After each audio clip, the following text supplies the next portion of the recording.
Morning all. Roxanne, morning. Thank you for my brooms, Oriagani, morning. J Dimple 66, morning. Natalie F. Ali Lewis, morning to you guys. Gerald Pascal Manswell, morning.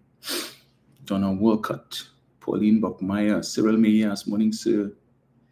Jillian Timmerman, Aline Lewis, morning, guys. Donna Walcott, Rukman Gangadine, Truth Speaker, morning to all of you. Althea, Wazid, Lennox Ramdani, Annette Beard, Angela Cati, Margaret Thomas, morning. John Edwards, Diane Charles, morning, guys.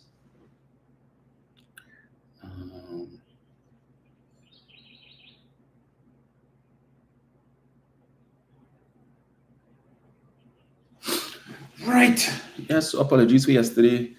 As you know, as a candidate, some of the stresses that you go through, you find yourself in a situation where you are suddenly invited to stuff short notice. And well, yeah, you find yourself having to respond in short notice. Let me see.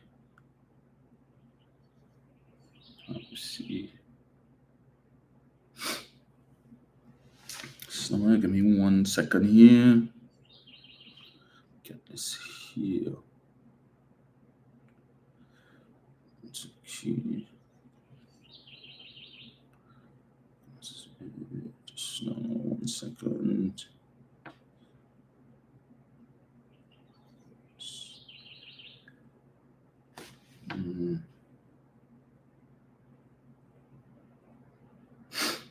All right, let me just get this. Okay.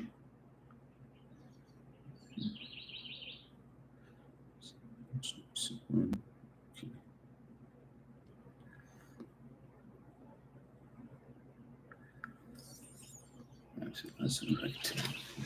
Yes, so Anne-Marie Monteith, Judy Bowen, Ruth Fronton, morning, guys. Betty James, Christopher Siffy, Norbertine Safe, Rudolph Barnett, and Adriana Alexis, Jennifer Dorset, Claire Carrington, morning, guys. Morning, Diane, all of you. Yeah, so it's already 6:50. So let me try to jump into it one time. Squatters to benefit from 500 LSA homes. Let's see here. Even as she denounced squatting as illegal, Housing Minister Camille Robinson-Regis says the government will be constructing 500 residential units this year for squatters who occupy both state and private lands. Speaking at a keys distribution held at San Fernando City Hall Auditorium on Wednesday, Robinson-Regis said the 500 beneficiaries will include people from the LSA's squatter regularization program, as well as persons living on private lands who qualify under the LSA's needs across the country. She noted that construction was underway on 76 units, with contracts signed for another 126 units, which are expected to begin soon. The project cost of these units is $113,472,320. So the keys to 50 units were distributed to beneficiaries in Chaguanas, Couva, Tabaquí, Talparo, Mayaro, Princestown, San Fernando, and Separia. In the coming weeks, the minister revealed another 48 units will be allocated to residents in Arima, Diego Martin, San Juan Lavantil, Sangre Grande, and Tunapuna Piarco. Beyond housing, Robinson-Regis said the government was rolling out 55 infrastructure development projects this year with an estimated investment of $54 million. These projects will focus on roadworks, drainage, and security enhancements in areas including Enterprise, Arima, Carapo, Wallafield, Moruga, Morva, Point Fortin, Capdeville, Todds Road, Indian Walk, and Bonnet North. So addressing recent public concerns about squatting, Robinson-Regis said the government has never ignored the issue of squatting, and we have approached it with structured policies and long-term solutions, not temporary political fixes. She pointed out that the LSA, established under the State Land Act of 1998, has been instrumental in managing squatter settlements and providing legal avenues for land and housing access. So while the opposition is still talking about land for the landless, PNM is building houses for persons who may not be able to qualify for an HDC home. Right? So But they continue to say, oh, the PNM are doing nothing, and the government are doing nothing, and after 9 years, what they had to show, and all of that. Well, they're showing. So stuff is being done, more things to add to the list of things that the party has been doing, that the government has been doing, and not been getting credit for over the years. So we see the trending story has to do with former Attorney General Anand Ramlogan, who yet again has, it seems, has found himself in a bit of a tussle. So Mr. Ramlogan apparently was representing some people in Belize who were attempting to stop the elections in Belize, carded for sometime next month. And it's amazing that in Trinidad here, I believe he was one of the attorneys who would have represented the UNC in 2023 when they took the government to court all the way to the Privy Council to get the local government election. Well, it's called the election, called the election, called the election.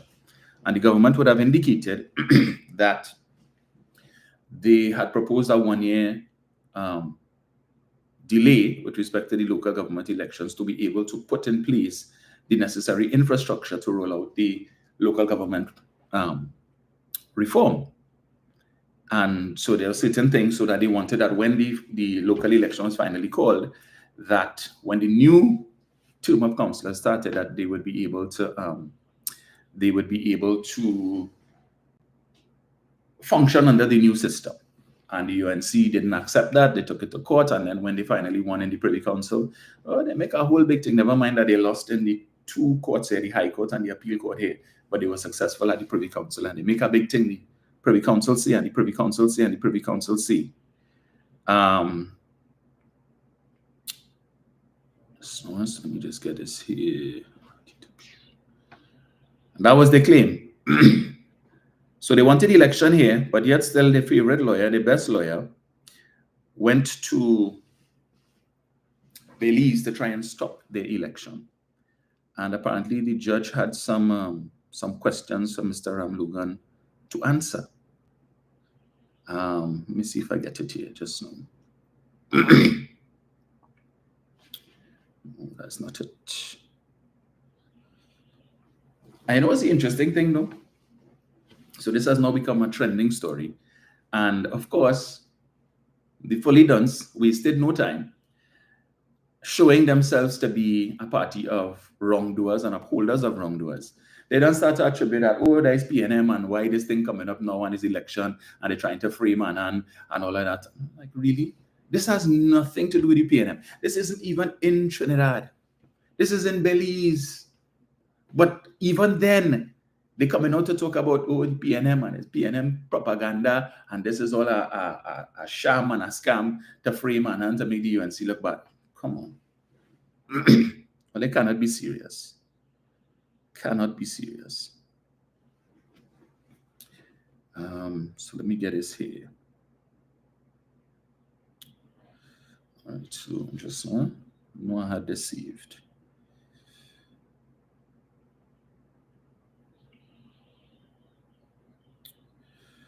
So I saw this thing. Where is it? Where did it disappear to?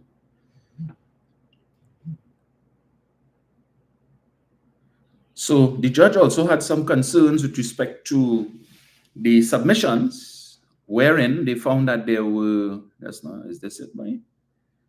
Right, hopefully. The High Court has raised concerns about senior counsel Ramlogan, the former Attorney General of Trinidad and Tobago.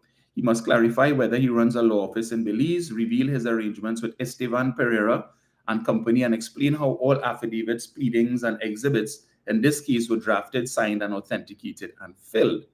So apparently the court has some concerns with respect to electronic signatures appearing on the documents. And in fact, that was the reason why, one of the main reasons why the judge threw out the matter.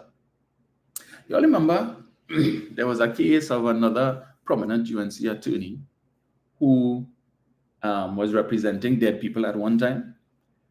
And for over 2 years, he had not seen his client. Client died, he didn't know. The client had made some claims that he was beaten by police or beaten by prison officers or something like that.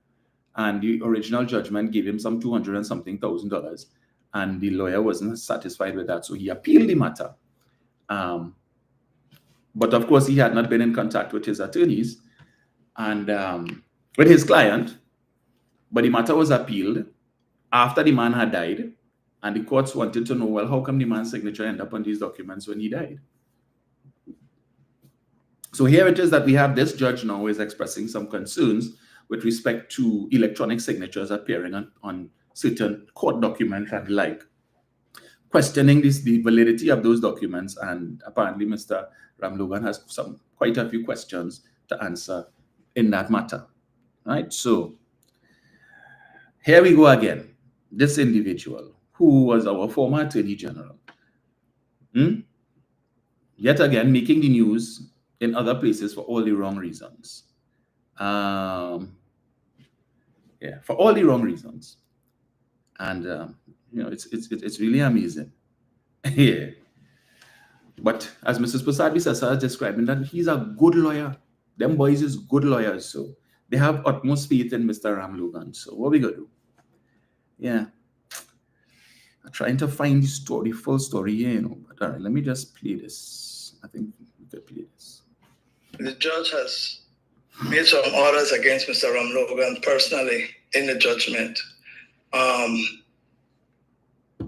I believe in my many years of practice, I have never seen a practitioner behave so disrespectfully, so disgracefully, and so inconsistent with the traditions of the bar.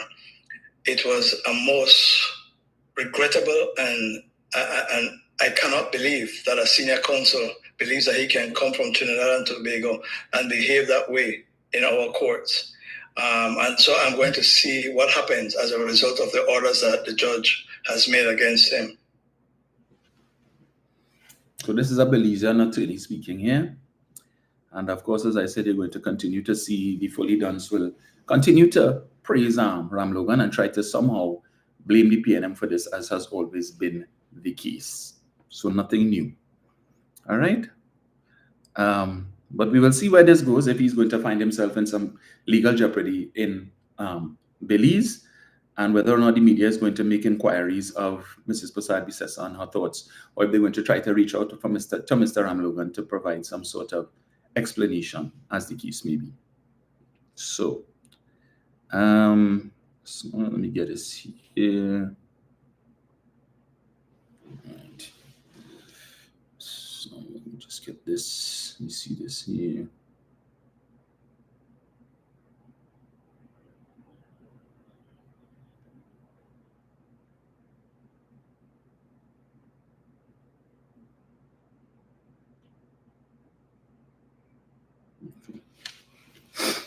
Where did I save this thing? Right? Folks, give me 1 second. 1 second here. Yeah.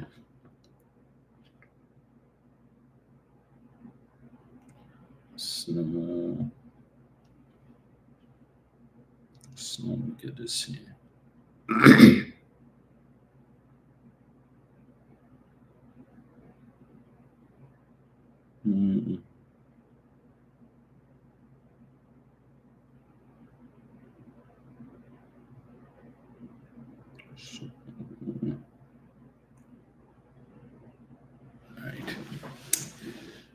Right. So I saw the UNC would have continued their screening. Still only 8 candidates named so far, and as time wears on, I mean that doesn't look too good for them, right? Because 2 things that you need as a candidate heading into a general election that could be called at any time. You need time to be able to walk your constituency, to meet as many people as you can. And also you need time as well to be able to acquire funding for the election.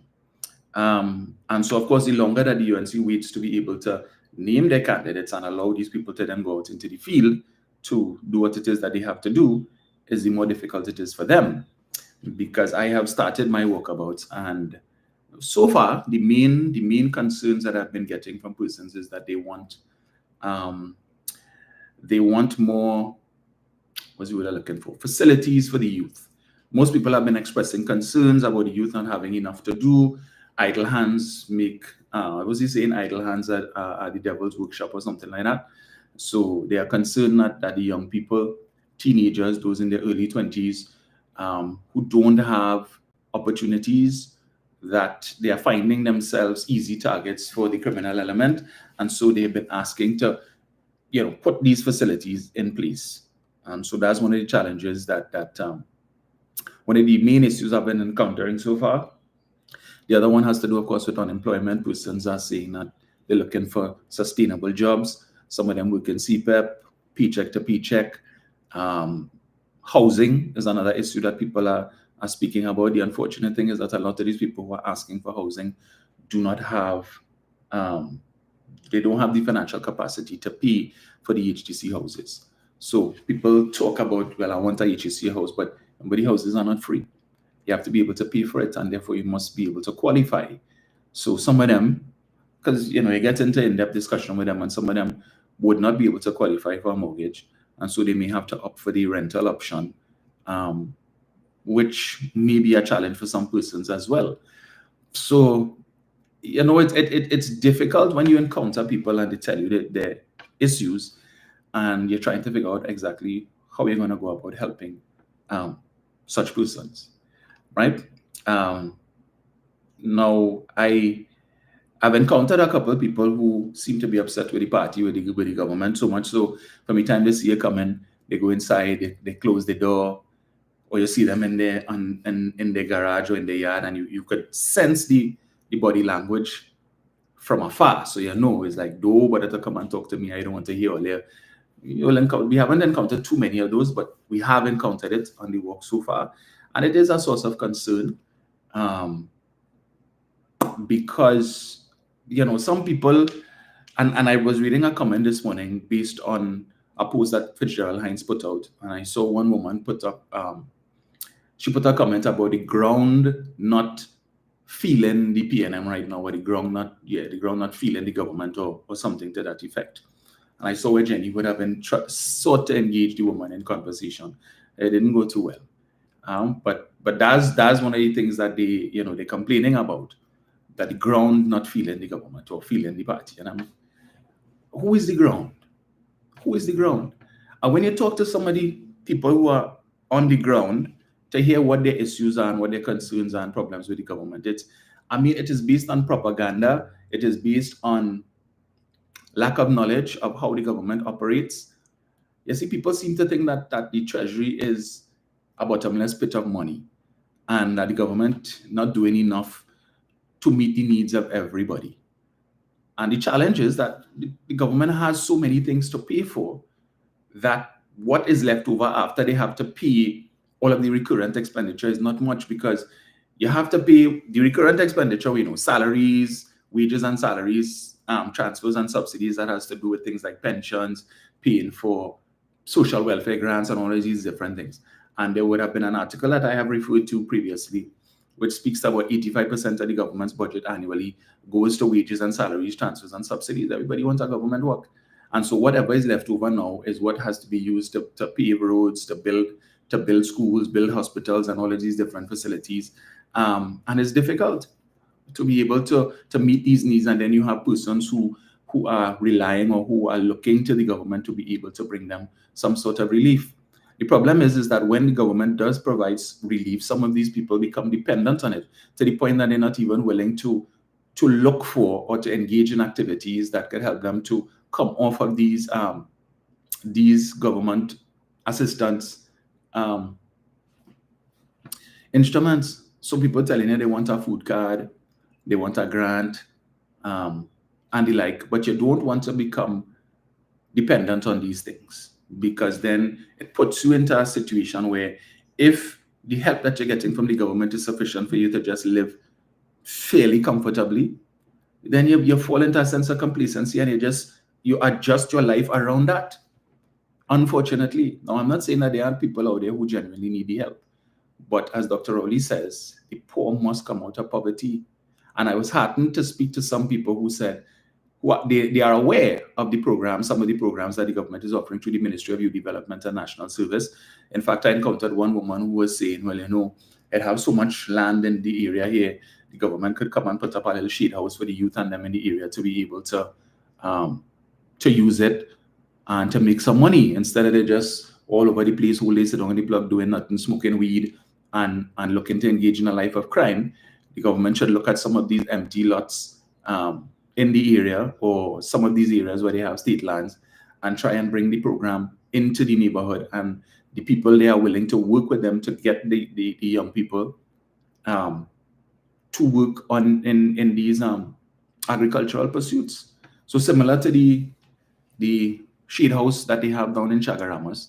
And I thought it was a very good idea. And listening to people as you walk and you interact with them, a lot of people have good ideas on how to improve their community.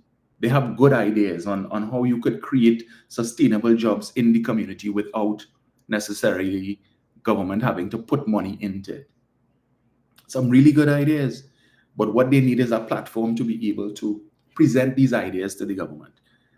Because I was amazed yesterday they had a sorting ceremony in Guanapo, and I was invited by the Minister of Public Utilities, and it was a good initiative, and I had opportunity to speak to some of the councillors who fall under me, and some of the ideas that they have to be able to create or generate employment in the area, because in their respective areas, it's very, very good. And it's things that I would want to address and treat with. And also the ideas are out there, and it's not everything that the government. It may simply mean some of them just need permissions to do certain things, to use certain state-owned facilities, and they're not asking for the money, they're just asking for permission to use here or to use there to be able to conduct things to help the people in the area. And I think that is commendable, and definitely worth looking into. Right? So it has really been an eye-opener for me, and I look forward to continued walks talking to the people. Interestingly, yesterday at the same sod turning ceremony in Guanapo, where they are refurbishing the water treatment plants there, the North Oropuch water treatment plant and the Guanapo water treatment plant. And Rai Ragbir was fallen out of favor with the UNC and was indicated that he does not intend to screen or allow the current screening committee to screen him. So he referenced that yesterday, that his political career is coming to an end. And it's to listen to how this man praised Marvin Gonzalez for all the work that he has done in his constituency, which is a UNC constituency. All right? And I'm saying, why didn't you say all of these things for the last 9 years? When people say in the PNM do nothing and waste that time and his 9 years of, why didn't you come out then and say it? Now that your political career is standing, now that the UNC chew you up and spit you out, you're now coming to say these things, and you don't mind saying it in public and saying it on camera, because there were television cameras then. I don't know if it is that they would have carried that. But these things that you're saying now and praising the minister and giving lists of all the things that the minister has done to assist persons in the constituency of Kamuto Manzanella, who for years didn't have water, right? Did not have water for years. Some areas, he said, for the first time seeing pipe-borne water and the like. All of these places that the UNC told us between 2010 to 2015, how much it was the percentage you're saying? 70-something% of the population had 24/7 water supply and all of these things. But listening to a UNC MP telling you something totally different in his constituency, which has been UNC for a while. And again, I asked the question, why wasn't he saying all of these things before? You only now come out to say these things? Seriously? I mean, come on. Get real. Right? I am sure he's on social media and he sees people when they say, the government are doing nothing, and the government are doing nothing, and they're discriminating against UNC constituencies and all of that. And you know the truth. You know that that is not true. You have been seeing the work taking place in your constituency, not just from Ministry of Public Utilities, but the Ministry of Works as well, because you also referenced that. He said, even though this is an event dealing with Ministry of Public Utilities, I have to extend praise and congratulations to the Ministry of Works and stuff for the road works that they've been doing in his constituency. Benefiting, yes, you have a lot of PNM people living there too, but it's a UNC-controlled constituency. And while you would have sat down for years and listened to your colleagues malign the PNM and supporters of your party malign the PNM and say, oh, they don't do nothing and geographical discrimination, and you know differently. But now that you have nothing to lose, you now want to come out and tell the truth and say that the PNM has been doing good work, not just in your constituency, but in other parts of Trinidad and Tobago as well. So you know they will come and say, now, oh, he's singing for his supper and he opened the PNM will take him in, and that's why he's saying those things. Rather than point to the fact. Go and see for yourself. The man would have listed some of the streets and areas in which work was done, significant work was done. And he couldn't stop praising Marvin Gonzalez enough. In fact, even the Arima mayor, Mr. Baliram Maraj, he was not slated to speak, but he came up and he spoke yesterday, and he said in his brief remarks, he said, you know, there are many names by which we call God. And he said there is Allah, there is Jesus, there is Ram, there is Jehovah, but I want to add another name that we could use to describe God, and that name is Marvin Gonzalez. Like, what? Okay. Yes, and then he went on to speak about all the work that Mr. Gonzalez has been doing and the amount of improvement that they've seen in certain areas in Arima with respect to water delivery since Marvin Gonzalez became the minister. Right? But we don't hear these things. Did the media carry that? I didn't see the news last night because I was on my walk. Did the media carry that? Those sentiments or those comments? Of course not. They're not interested in that. Not interested in anything that praises the government and highlights the work that the government is doing. No. But they will focus on everything else. You know, the petty things. Petty things is what they focus on. Well, if we weren't sure that UNC wanted to do it right now, if only the leader heard the things that this man said yesterday praising the government, well, right? For sure, they get rid of him. They might ask him to resign now before the general election. That's to tell you. And so I asked the question, how many other MPs on the UNC bench can make similar claims and say things similar to what Mr. Ragbe would have said yesterday with respect to the work that the PNM has done in their respective constituencies, but remain quiet because, you know what? In the words of Bazio Pandey, it is not the job of the opposition to make the government look good. So even when the government is doing good work, we will talk it behind closed doors and things, and when we meet in the corridor, we will laugh and smile. But we're not going to let the people know the truth. Right? So you have to take these opportunities, these rare opportunities, to capitalize on that, to hear from them what is happening in their constituents. And I keep saying, some of their own constituents who will come on social media and blast the government for not doing nothing have benefited. For not doing anything, they would have benefited themselves from the work that the government would have done. But hypocrisy and lies, they will come and say, oh, they didn't do nothing, and this waste of time, PNM, and after 9 years, they name one thing they do. But you're living in a HTC house that was built over the last 9 years. You're driving on roads that were improved, that between 2010 to 2015 were dirt roads, gravel roads. And it took this administration to fix it. And they will come now to talk that rubbish.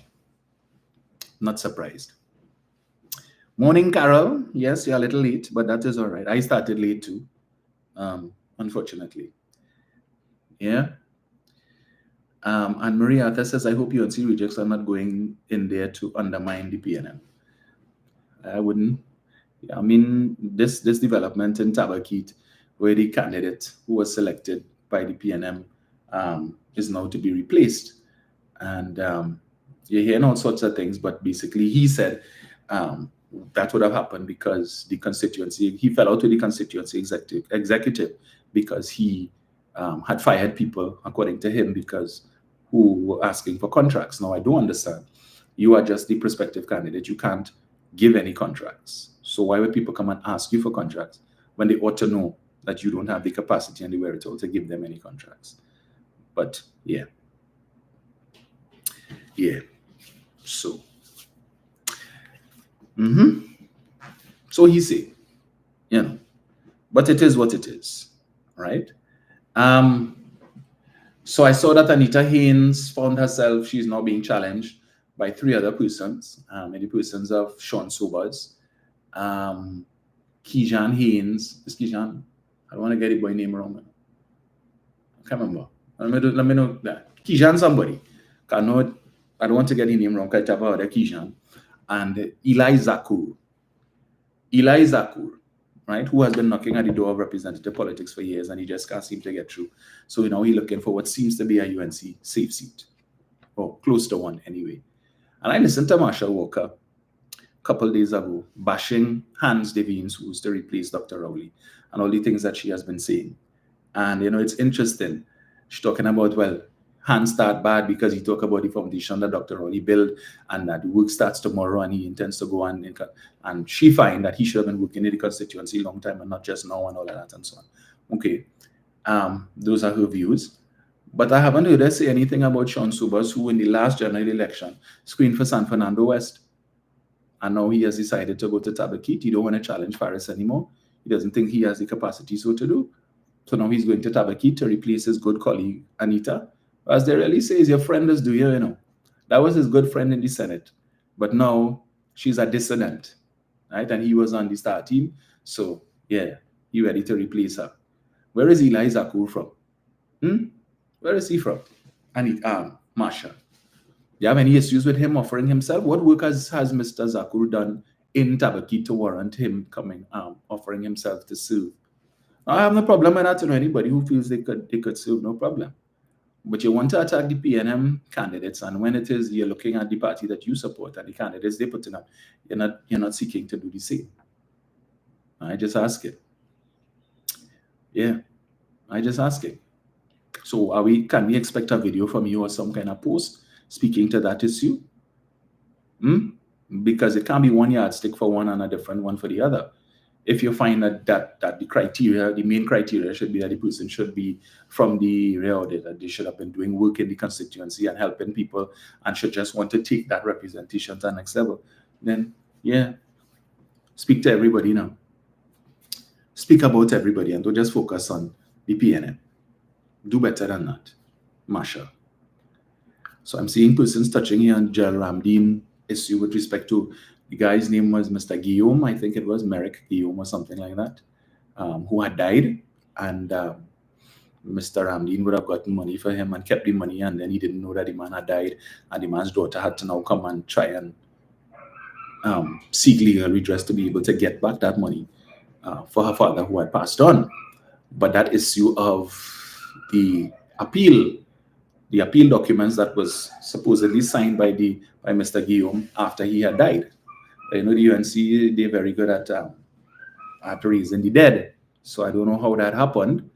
But again, these are things the police should have investigated, and Mr. Ramdeen should have been made to answer. But as far as we know, that didn't happen. All right? So it's normal, par for the course. Par for the course. He and Ramlogan are famous, and for all the wrong reasons. We recall there was a time when Mr. Ramlogan was very popular. That was before he got into the political arena. And then as soon as he tasted the politics, I don't know what happened. And while I see some of the UNC supporters who trying to deflect and from this, take the shine off of him with respect to this, talking about current AG Reggie Amo and how he lied in some affidavit in Miami court and all of that and so on, and disgrace the country and embarrass the country. But I am always forced to remind them, the same man, Ramlogan, went after he had been fired and after the PP had lost office, when the matter, I think it was that time, when the case, the Malcolm Jones case came up in the Privy Council, and he would have appeared as part of the legal team, and the law lords would have expressed concern or discomfort with his presence being there, seeing as how he was the Attorney General who initiated the proceedings against Mr. Jones. And he proceeded to lie and say, well, no, I wasn't the AG then. I resigned as Attorney General in January of 2014, when in truth and in fact he had been fired in February of 2015. But apparently he forgot when he was fired and the circumstances under which he would have demitted office. And that's what he went and told the law lords. And they were concerned. Right? But we seem to forget that he lied basically to say he wasn't the Attorney General who initiated the proceedings, when he was the very one who did it. Right? He was the one who did it. He was the one who sought the legal opinion from Vincent Nelson and Russell Martino. So I don't know why you could go to the Privy Council and lie like that when they're looking at the dates. We know the main reason why you all went after Malcolm Jones had nothing to do with getting back money for the country. It had to do with this being a high-profile case, and you were looking again for big briefs so that they could get kickbacks, right? So that's why they engaged in that civil suit, knowing that regardless of whether it was won or lost, the fact of the matter is that that is the type of case that a lawyer could and the advocate attorney could charge big briefs and the kickbacks. So I'm sure if they were to check, because remember Vincent Nelson was the man that they consulted, and all of their favorite lawyers was who they put on the team, the Petrotrin team, to prosecute Malcolm Jones. So what kind of legal fees and briefs were given to these persons, and what arrangements were put in place for them to be able to give kickbacks? I just asking the question. I just asking that question. Yeah. So, never a dull moment in Sweet TNT. There was something else I wanted to touch on. You'll forgive me, I got home late last night, so I really didn't get time to, do my research on as I would normally do. So I just had to a couple things that would have stood out for me. Right, there was something I wanted to read. Where is it?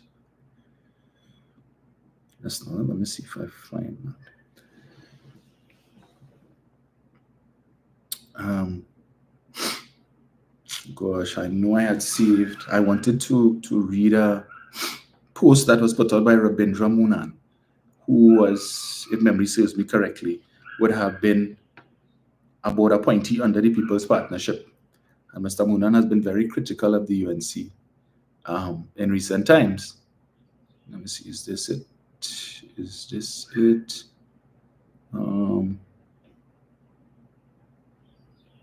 Oh, yes, let me touch on this as well. Kamla, coalition with the TPP after election possible. Opposition leader Kamla Persad-Bissessar says a coalition with the Tobago People's Party after the general election is a possibility. Before screening nominees at the UNC's headquarters in Chaguanas on February 17th, she told the media, "In life, anything is possible." Persad-Bissessar said the TPP is not part of the coalition of interest the UNC is trying to build for the election. She reiterated that the UNC will not field candidates in Tobago and will let Tobagonians vote for the parties there. Persad-Bissessar said she has not had any discussions with TPP leader Fali Augustine about a post-election coalition with the UNC, and Augustine has not previously expressed interest in such a partnership. Persad-Bissessar said the OWTU will field candidates in Labray and Point Fortin, so we saw that yesterday. The PEP, she continued, is contesting some constituencies in West Trinidad. And that's not something to be taken lightly, because despite the weak efforts of the TPP to say, well, we're not supporting the UNC and we're not involved in any coalition and whatnot and stuff, the fact of the matter is 2 seats cannot win an election unless it is they are required to form a majority to be able to take government, right? And if it is that the TPP were to win the 2 Tobago seats and the result in Trinidad is close to the point where neither of the 2 major parties has been able to secure 21 seats, what you're going to have is somebody needs to speak with the TPP to be able to get that majority to form the government. PNM's policy has always been, we win alone, we lose alone, we stand alone. And as you know, the TPP has been extremely critical of the PNM within recent times. Fali Augustine has been very disrespectful to Dr. Rowley, to the point of calling him a house slave and all of that kind of nonsense. So, and Dr. Rowley has made it clear that under no circumstances would he, in his capacity as Prime Minister, ever meet with Fali Augustine again, one-on-one. With just the 2 of them, he would need to have somebody with him to serve as a witness to anything that Fali says, right? So, and that has been the situation there. So we know if they were to win the 2 seats in Tobago, and as I said, it is a close result in Trinidad, more than likely we would see a repeat of what happened in 1995 with the TPP looking to join with the UNC, because we know the UNC never speaks on anything that's happening in Tobago when it is that you have national news speaking about any issues with respect to the THA controlled by the TPP. UNC never speaks on it. They never have any comment on it. The only time they comment on what's happening in Tobago is if it's something PNM related, and they will jump on that bandwagon. But they have been very, very quiet with respect to the TPP. The goings on when you had the audio gate matter, they had nothing to say on that. right? Quiet. When you had the issue with Trevor James renting or leasing the private jet, they said nothing on that.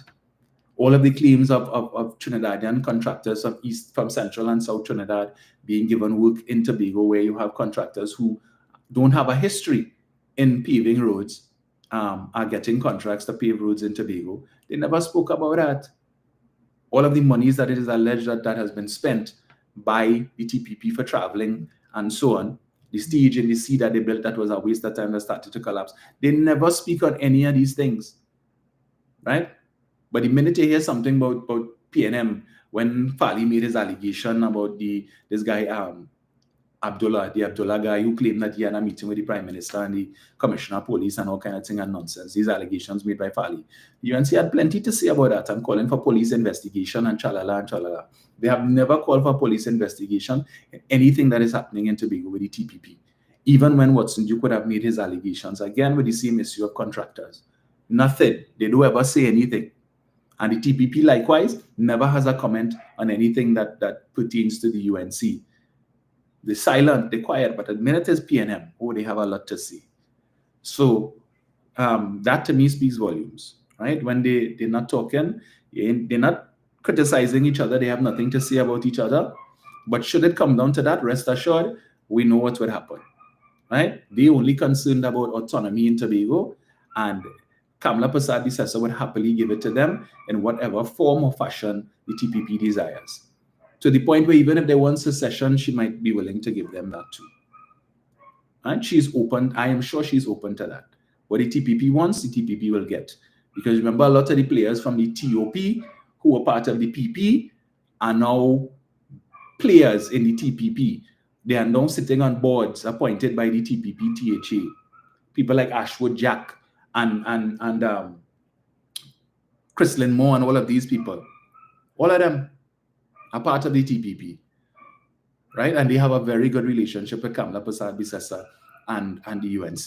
So if it comes down to that, rest assured, I'm sure I wouldn't be surprised if some of them whispering in Fali's ears all now and telling him, boy, yeah, just lay low, don't say nothing now, because you know you want to stir up an ant's nest. Because if you come out now and you hint at any interest or any possibility of the TPP forming any alliance with the UNC after the election, that could anger people in Tobago. Right? And you could lose votes and they could turn against you. Because as much as they hate the PNM, they don't like the UNC. They know what the UNC stands for. And, the people in Tobago, I'd like to believe to some extent, a lot of them, still, we can still hold them to a higher standard when it comes to morality. Right? So, Fali and all these things they put in out talking about they're not interested in any coalition and so on. Yesterday was yesterday and today is today. That is just a face, a facade to fool people and to fool the voters at Tobago. But understand that if it is that you do that, you're saying this now, but it comes down to a situation where the election would be decided by those two seats, as we saw take place in 1995, and you decide to cast your lot with the UNC, then it would represent a betrayal of the votes of the people of Tobago because they didn't vote for that. And I hope that should, God forbid, that happen, that there would be, now they love to talk about consultation and consultation. Everything is consultation. Consult the people of Tobago. Consult the people of Tobago and not just those who support in the TPP, because the THA governs all of Tobago regardless of your political affiliation. So I just throw in that in the mix for them. But we need to be wary about Tobago. All right? We need to be wary. So even though it's a general election, it's not THA election, but still, in the couple of times that I've been to Tobago in the last couple of years and listening to some of the people, there is a sentiment, as I said, to the Tobago First agenda, and a lot of people who are subscribing to that. So, yeah, cause for concern, right? Winston Bachelor is saying the people of Tobago are very patriotic. That's why they don't like the UNC and got rid of the PNM. What does that have to do with patriotism? Patriotism speaks to country. The country is still Trinidad and Tobago. Tobago is not a country by itself, Winston. So you cannot ascribe that to patriotism. Come now, man. Better than that. Better than that, now. Pati Kutu said, I want to believe Fali and Tanti having discussion. Time will tell. Let Tobagonians play dotish and let them make that mistake and vote for Ali. It's going to be a disaster, according to Mr. Manning. Yes. But at the end of the day, that is what Helen is saying. Do you want the whole Billy story? Yes, I do, Helen. Yes, Roxanne, I saw the two men fighting at the Chaguanas Borough Corporation, one of whom is Adi Rambachan, who is the son of Suraj Rambachan, the bigger guy who reminds you of, I don't want to be mean, but that's how it came out. I saw it. You all know there used to be a cartoon, called Dinosaurs, and the father was Earl, and the baby used to say, not the mama, right? Adi reminds me of Earl, the way he walks and his whole build and everything like that. Yeah. So here it is that we see he's choking out this guy, but he has issues, and not now. For a while now, we've heard claims of him having issues with respect to certain things that he has, videos he's posted on social media that suggests an affinity to perhaps pedophilia. I think some video I had seen with some woman had posted up talking about, he was saying something to the effect that he wanted to have sex with a little baby or some nonsense like that. He seems to be very disturbed, very, very disturbed. I've seen videos where that he has posted talking about, he's lonely, he has nobody, he has no friends, and all of these kind of things. And I don't know what is his relationship with his father, but Suraj seems to want to keep a long distance from his offspring. So I did visit his page to see if it is that he spoke on it, but I guess he perhaps doesn't want to confirm that is in fact his son, right? But in fact, sometimes when Suraj Rambachan puts out posts on his Facebook page, criticizing the opposition UNC, I have seen at times where his son blasts him and calls him out as being a hypocrite and all kind of thing on his Facebook page, right? So I don't know if he's still living in the father house or what is their relationship, but it seems to be less than ideal, So, but from what I saw, it seemed like he was going to choke out the guy.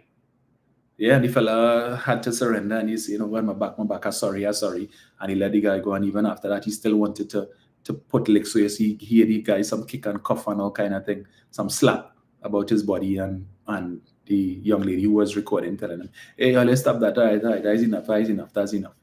So we had the other minister's son, Gopi Singh, who pulled out the planners the cutlass to planners the person by the doubles vendor.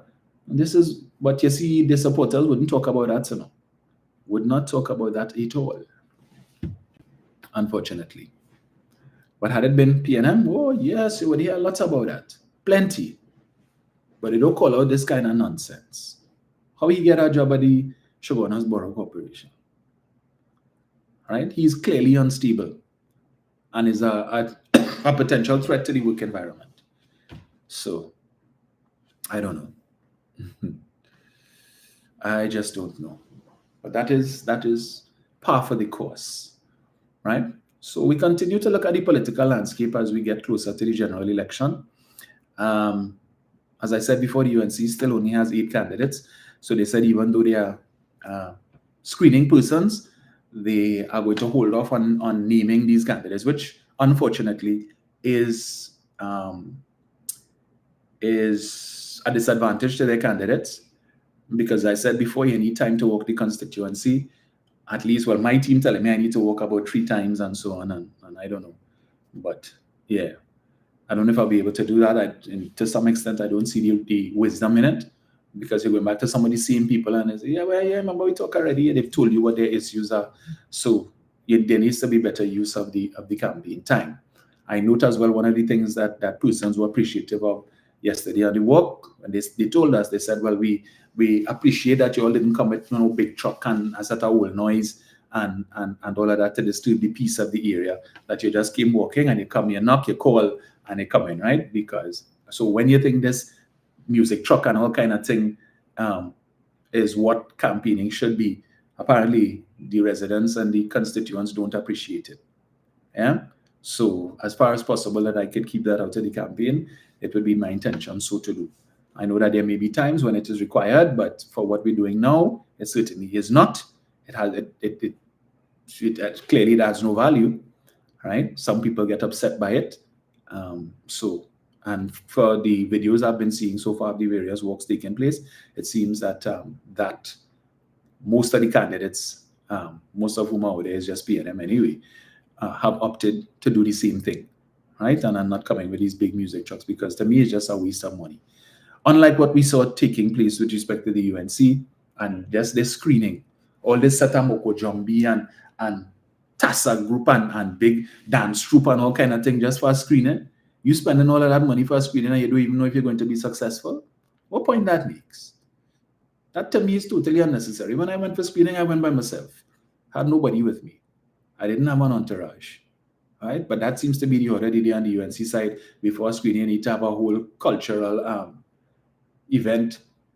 The other day they had, last week, they had a whole concert before the screening. They had people like Nisha B and Ravi B and Swappy and all kind of thing. For a screening,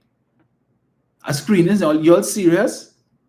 I saw even Victor Roberts condemn them for that. He said, is this how you all intend to attract the voters on the fence? Is this how you intend to attract the voters who are coming from the marginal seats? By having a whole concert before a screening exercise? He says, so before the screening, we having big party downstairs, we eating, we drinking and so on, and then you're going upstairs to do the serious business after them drunk already, but going upstairs to do serious business of screening. That money could be better spent to help people in the constituency. On your walks, you're going to encounter people who will tell you they're just looking for some food. If you could assist them to get some food, as I have encountered, spend the money there. That's the better way to do it rather than the nonsense that you're doing.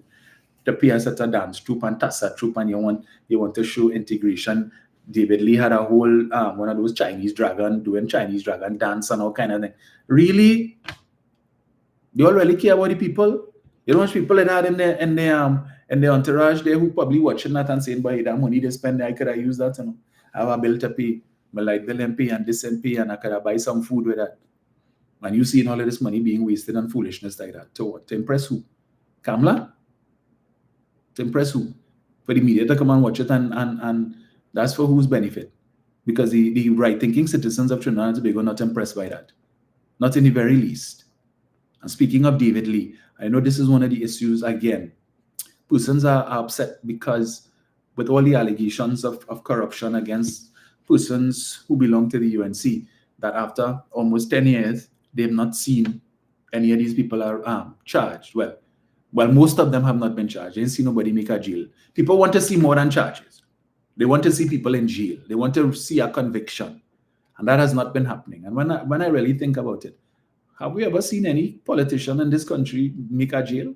Convicted of something and make a jail? But not just in Trinidad and Tobago, in the region as a whole, have we seen that? I haven't seen it. And it seems to be that white-collar crime is treated differently from the other types of crime, and depending on who commit the white-collar crime. Because it's more than 2 years now David Lee has been charged for fraud, conspiracy, misbehavior in public office. When was the last time David Lee appeared before the court? When was the last time? Imagine Donald Trump was charged after David Lee was charged, right? With respect to the matter for which he was convicted. That matter went to court. It was deliberated on and a verdict rendered, and Trump was found guilty of 34 felonies. And David Lee, more than 2 years now. And that matter is still pending. A simple thing, and all you have the evidence. Why is it taking so long? I can't say. I can't tell you. And all these other matters. Anand Ram Logan's matter with respect to the witness tampering that took place since PP was in office. More than 10 years now. That matter is still dragging on. And probably going to drag on for many more years. You know why? Because these guys understand how to manipulate the legal system and the justice system in this country. So you could get charged and you live in your life normal because it may be many, many years before that matter is even called. And then even when it starts, it takes another how many years before it finishes. Well, under the new system where the preliminary inquiry has been removed, we hope that we could see some expeditious, handling of these trials. But otherwise, that this has people frustrated. So when they hear politicians engage in wrongdoing, okay, nothing going to happen to them anyway. So what's the big deal? Why are we even talking about that? Okay, even if they get charged, nothing going to happen. For years, the matter will just be languishing in the court and nobody can get locked up. Or even they get charged, but that's about it. Right? That's about it. The only politician that I know who spent any time in jail would have been Mr. Pandey, and to a lesser extent, well, not the lesser. Pandey was in jail for about a week or something. Dhanraj Singh, who was charged with murder, and he was in prison at the time when he died, right? Because of the crime that he was accused of, and the fact that he was, at that time, murder was still a non-bailable offense. So had it been now, where his UNC colleagues were successful in having murder overturned as a non-bailable offense, he would have been out on bail for murder, right? But he stayed, I think he spent the most amount of time in prison. But again, I draw to your attention the fact that the majority of politicians in this country who have come before the courts have been from the House of the Rising Sun. Even those who were in the House of the PNM, the House of the Balizi, and then left and went to the House of the Rising Sun and found themselves in trouble with the courts. So, yeah. But we're not surprised. But the supporters, they don't care about that. You could bring whatever evidence you want showing. They'll come and tell you something about the PNM and the PNM and the PNM so corrupt and all of that. But they can't tell you how. Bring the evidence to show that the PNM is corrupt. All is that such as old talk and propaganda, and that has no substance. No substance. Just like when they come and they say, well, the government did nothing for the last 9 years, and now we have a list, compiling the list, and the list continues to grow. And when they drop the list on them, all of a sudden, they disappear. You're waiting. Hello? Hello? Are you there? Didn't you ask? And you said the government did nothing. Well, look, we show you what it is that the government did. Come on. Where are you? You disappear. Right? And you're looking to go on another post to post more propaganda to say the same thing. Repeat the same thing. So these people, it makes no sense trying to convince them. They are beyond convincing. Right? All they want to see is Kamala back as Prime Minister and talking about past glories. And if she come back, she's going to remove VAT on the 7,000 food items. Which 7,000 food items? All of the basic food items that she removed VAT off of, the Rowley administration kept the VAT off of. Right? They kept the VAT off of. So miss us with that nonsense. And even so, I have read on more than one occasion that article that was done in The Guardian called VAT off food flops. It flopped. After 7 months, whatever benefits was derived from the removal of VAT on those food items was lost.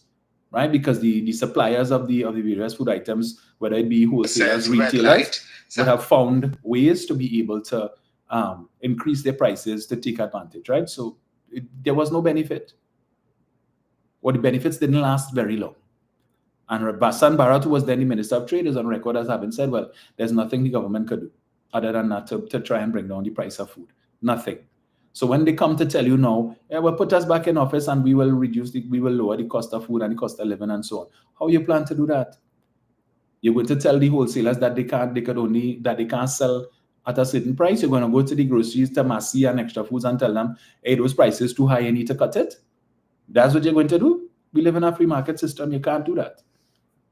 You don't know what expenses the people incur to be able to bring in this stuff. So what I'm going to tell you, the US, they have to buy it on the black market. So if they pay $8 TT for $1 US and they need to make back the money, you can't tell them they can't charge a certain price. That's just how it works. So don't take no chin up from these people coming to tell you that, put them back. Now I saw they post up something on, I think Kick Out the PNM, where they're saying that the government would have identified a buyer for the refinery. And so now they started the process of maligning the buyer, right? And saying, no, the government going and hand over the refinery to some company that in debt, all kind of bacchanal. Rest assured, they keep saying the refinery and they want the refinery open, but when the opportunity presents itself for that to happen, you go and you the same thing they did with Jindal, come and talk about corrupt cook-up between Jindal and Maduro and Dr. Rowley, and Jindal want to buy the refinery to refine Venezuelan oil and all that kind of nonsense. Same thing they're going to come with whichever company the government chooses, because they don't want these things to happen before the election to give the government any type of fillip in the election. Right? They're already concerned, contrary to what they say. And that's why they're attacking Stuart Young. They're concerned about the votes that Stuart Young could draw. That's one of their biggest concerns. Because a lot of people who vex and not voting with the PNM because for whatever reason they don't like Dr. Rowley. But there are lots of people who, for whatever reason, they find Stuart Young to be more palatable. right? And so they would be willing to give him a chance, which is not good news for the UNC. That is why they continue to drag their feet with respect to the naming of their candidates, because they're hoping against hope they could find people of caliber and people with integrity to be able to join their ranks to sanitize the party. That's all it is. Yeah, they ain't fooling nobody. No. So I saw they tried to bring in Dr. Art's name in the nonsense, but that didn't go very well either. Yeah. So 7701763. And Marianta says, I find union leaders should have their own political party with Roger as the leader instead. But they do have their own political party, Anne-Marie. They have the MSJ, which was formed by the labor movement. But for some reason, the MSJ can't seem to get support from the membership. And I think in the case of David Abdullah, because he's the leader and he is not willing to go back into that arrangement with Prasad Bisesa because he was there the first time. And he is on record as having said the things that were told to him when he made recommendations with respect to certain special purpose companies that would have been started by Mr. Manning. And he suggested to Prasad Bisesa that those companies could be, you don't need all of those companies. And she said, well, I hear you. However, according to her, we need these companies to create jobs for the boys. That's what Abdullah said was told to him, right? We have to reward the people who worked hard for the party. Hello, good morning. Hello. Morning. Good morning, Dominic. How are you? I am good. UNC crazy, right? I think they want a ride on a donkey in chains on your mad house. Because let me tell you, integrity is one thing they don't have. You can't buy integrity, you can't buy morals. I was listening to this crazy man, Philip, right? Cussing Gary Griffith. And he's saying, Philip, cuss Kamala. What are you about? He said that Gary is a bad commissioner. Philip, you said you know what Kamala Berry body is. What make you? And accept you are part of the crime. He knows his secret after the fact is part of the crime. Not so? How can you sit in a party there's no kind of love? What is it about? They have no class. And Philip said, Kamala is like a monkey. Philip, hear me well. These say monkeys you want to vote for you, not so. You have a child with an African lady. Is your child part monkey? There's Africans are monkeys, Philip. Is your child part monkey?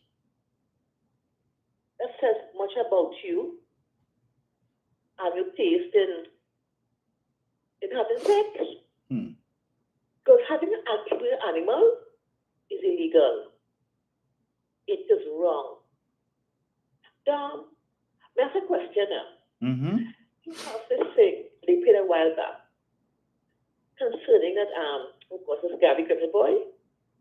Something you played and I didn't get it. Love his characters. It's politics. I want to keep some things to myself. But don't be safe out there. Yes. Do not walk. I told you why not to walk or walk, right? Walk with authority. And I'm not saying be afraid, but use wisdom. Father God, as Dom goes this week walking on Jesus, Father God, keep him. I pray God to keep every PNM member safe, oh Lord, by the power of your great name, Father. Go before him, oh Lord God. Let your blood protect him. And Stuart Young. And everyone just name. Dom, that's a question now. Is Aaron Roberts, is he gay? Is he what? And Robert, is he gay? What is that? Not that I know of. Here on TikTok, okay? Hmm. Also, Stuart York's pants. Why is that? Yeah. If you're a man's pants as a man, something wrong with you as a man. Right? Because how can you want to be in politics when your most is gutter? Stuart York going over and over again. And let me tell you, something wrong with you. Because no man, no real male will be the man's pants there. Are you dropping a hint? Are you indirectly in love with Stuart? Stuart is not into man. He's into women. Anil, go to the mother house. Told everybody in a garbage bag and go to the mother house. Some are gone. Be blessed. Bye to they all.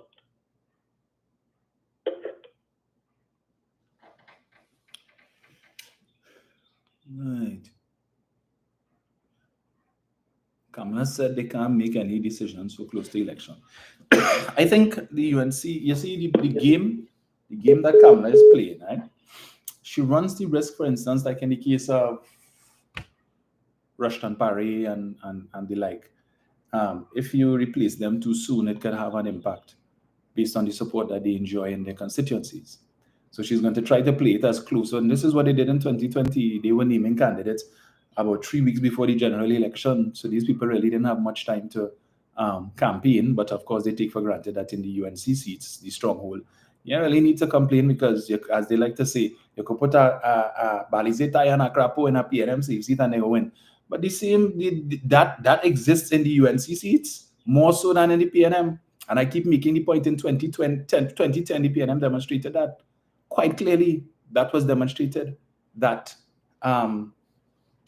when PNM people get vexed, they have no problems either staying away from the polls or voting. In this case, they voted for the People's Partnership because they thought it would have been better. There were some persons in there who were seen to be persons of integrity, persons with sense, right? And they took that chain up.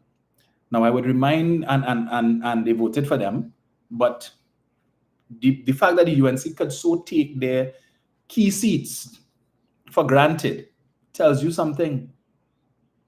And it's like they're still holding out, hoping that people will come forward and offer themselves, because some of them, you feel Kamala know what Rupert Munilal is about. You feel she really want to put back Munilal there, but if she don't put him back, they will still win the seat. But yeah. But hello, good morning. Hi, good morning, Dominic. Hi, Carol. I see people on your post would like to work with you in your constituency. They are not from your area. Right. Right. So so what I will do is you could either reach out on this number 770 in WhatsApp, or we will post I'll post the schedule on the debunking page. Okay. Yeah, because the people I'm seeing would like to walk with you. Yes, we would appreciate that. We would appreciate. Have a blessed day and be careful. Most important, be careful out there. Indeed. Okay, thank you. Thanks. Yeah, so so I was making the point, yes, Roxanne, that it is really the UNC that are more the tribal voters. Do you feel the PNM could ever win stronghold seats in UNC Heartland? But we saw that in 2010. The UNC was able to capture Rima, Lopino Bonnet West, Dabadio Mera, Tunapuna, Sangre Grande, San Fernando West. All of these seats that are traditionally held by the PNM. And then a couple months later, when they had the local government election, imagine the UNC was able to take the People's Partnership, was able to take the Diego Martin Corporation from the PNM, Port of Spain Corporation. They were able to get seats on. They took the Arima Borough Corporation. Only one man was left, PNM man was left standing, and that was Anthony Garcia. So when Shamfa Kojo says only the PNM could mash up the PNM, it seems PNM people, some of them, they just have a propensity to to buy into propaganda. Hold your party accountable. Yes, the government isn't perfect. Could they do better in areas? Yes, but better also requires resources which the government does not have at the time. And this is why the government is telling you that once it is that we are able to secure the various gas, the dragon gas, if we could get Loran and all of these different things, then that is going to put us on a better footing financially, so that the government would be able to spend more. And the reason why, and this is the thing that is unfortunate, right? A lot of people out there who vex with the government, they vex because there is not sufficient counter to the propaganda. If you look at the amount of money the UNC, the People's Partnership, was spending on the annual budget between 2010 to 2015, between $62 to $65 billion a year, as opposed to the PNM that has been spending less than that, right? One of the first things this government had to do when they came in was to cut expenditure.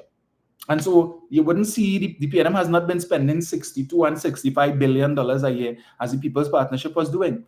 Obviously, if this administration had been doing that, then by all means, you'll be able to get the same things that the People's Partnership was giving you, and people claiming, oh, they were living better under Kamla and so on, because Kamla was spending money willy-nilly without regard or care for where the money was coming from. And this is why I always talk about the exchequer account, where they took the deficit or the overdraft from $10 billion to $33 billion in permanent overdraft. For that to come out of overdraft, the government has to find an additional $33 billion, separate and apart from what it is that they need to run the country on an annual basis, to clear that overdraft. It means that so long as that overdraft exists, interest has to be paid on it every single month, or as the case may be. And that interest is amounts to millions of dollars that the government could have been spending on other things. It is not that the government doesn't want to do better and give you all more than 4%, you know. It is not that they don't want to, but they can't. Kamla Persad-Bissessar gave public servants 14%, but it was the Rowley administration that had to find the money to pay it. And this is the point that is not borne out, to my mind, is not borne out sufficiently for people to understand. Because it was called, remember, who had to go and borrow money and look for money here, there, and everywhere to be able to pay the commitments that they inherited from the People's Partnership. So when all your boasting, Kamla gave you 14% and Rowley only want to give you 4%. Kamla gave you all, right? Populist policies. But we're going to find the money down the road. Just give them so we could win the election. And then in the next 5 years, we'll try and see where we could find the money. She is on record when Mr. Imbert would have indicated the challenges that he was experiencing to be able to find the money to pay for the back pay and the new salaries. She come out and say, well, if we were in office, we would have borrowed the money and we would have taken short-term loans and so on to be able to pay the back pay and all of that. So they left that debt. They gave priority. And this is what I want you all to understand. When Mr. Imbert came in 2015 and he spoke about Jawala Rambaran, right? Jawala Rambaran talking about you only have 3 more days money left to run the country and he's going to turn off the tap. Look at the type of expenditure that these people engaged in for the last 2 or 3 months. Go and look at the Auditor General's report for 2015 and you will see that for the month of September, they spent almost $8 billion in commitments. They spent, right? They gave priority to borrowing money for EMBD, right? So that Munilal and them could get to thief based on what is in the public domain. But paying public servants back pay, that wasn't a priority for them. They didn't go and borrow money for that. No, they borrowed money to give contractors, say they paving secondary roads to the tune of over $500 million. They borrowed $400 million from FCD to facilitate their favored contractors and the like. And how did you benefit? Paying you all the back pay wasn't a priority. So had they won the election, all of those things would have been paid. The contractors would have been paid. All the briefs that were paid. We read that story, right? Where they were issuing briefs between August, September, June, July, August, September, when normally it takes months or sometimes even years for lawyers to get paid their briefs. These briefs are being paid to young attorneys who some of them don't even know what inside a courtroom look like, right? Who just sit down in an office doing stuff for the senior attorneys, and they submitting briefs and getting paid within 2 weeks. That is what they gave priority to. Not paying you all your back pay. That is why when this administration came in 2015, there was no money to give you your back pay because Kamla was so lovely and gave you all the 14%. but you would have had to wait. Even if they had won the election, you would have still have to wait to be able to get that back pay. The same way you had to wait, because they didn't prioritize to put aside the money for that. They were looking to get money to fund the election campaign and to line their pockets and line the pockets of their friends, families, and finances. But you all public servants would have had to wait. But you know what? They give all their chain up and we win the election. So we have time now to go and find the money to let them know, well, you know, because of the oil and gas prices, we have to try and find the money to be able to pay. So bear with us. That's the nonsense they would have come and hit you all, you know. But this administration had to come and find the money. The evidence is there. Just go and look for it. Google it and you will see Mr. Mbut had to go and look for the money, begging all over the place, in addition to finding the money to pay regular salaries. So now, when it is that they give you 4%, and I say it's not really 4%, because if you add the increase in your salary that you got as a result of the 3 increases in your personal allowance, such that you're paying less taxes, the monies that you are saving on taxes actually constitutes a pay raise. A pay raise doesn't always have to be the actual figure that you're getting every month went up. The government could find other ways to give you a pay increase. And increasing your personal allowance is the better option, because if they simply increase your salary, you're making $8,000 and they increase it to $10,000, that extra $2,000 you still have to pay taxes on. So the type of benefit that you're getting is not really that great, because I get a pay raise, but a chunk of it coming out every month now to go back to the government. But we don't give credit to the government for those 3 increases in personal allowance, which is seeing persons saving as much as $625 a month, right? As much as $625 a month more you're taking home, but no credit for that. And when you do the math and you work out what that $625 may represent, or if it's $500 or whatever, as an increase, add that. So in some cases, people got a 10% increase and not 4%. But we're not even discussing that. We're not focusing on that. All we know, pay raise means my pay went from this amount every month to that amount every month. But I'm not studying the other things that I would have gotten. Jenny has always been advocating that the government could find other creative ways to assist persons, whether it be with HDC housing or whatever it is, you know, what we call it, fringe benefits. So it does not necessarily have to be that they pay your pay packet went up for the month, but that you're still paying a chunk of that in taxes, as the case may be. But we don't focus on that. Or we focus on Kamala gave 14% on Kamala gave, but the Kamala gave public servants 14%. But Keith Rowley would have given a pay raise to all of Trinidad and Tobago, right? Because while her pay raise only applied to the public sector, the 3 increases in your personal allowance applies to the public and private sector, because everybody who pays income tax would have gotten a pay raise based off of that. But we quiet and we hush. And I keep making the point. The same union leaders who want to run down the government, right? And jump down the government throat and saying we want 14% and we want whatever percent. These same union leaders, right, represent people in the private sector. And they're not going and asking the private sector employers for 14% and 16%, or as Roger said, when we reach 24%, we could have a discussion, but anything lower than that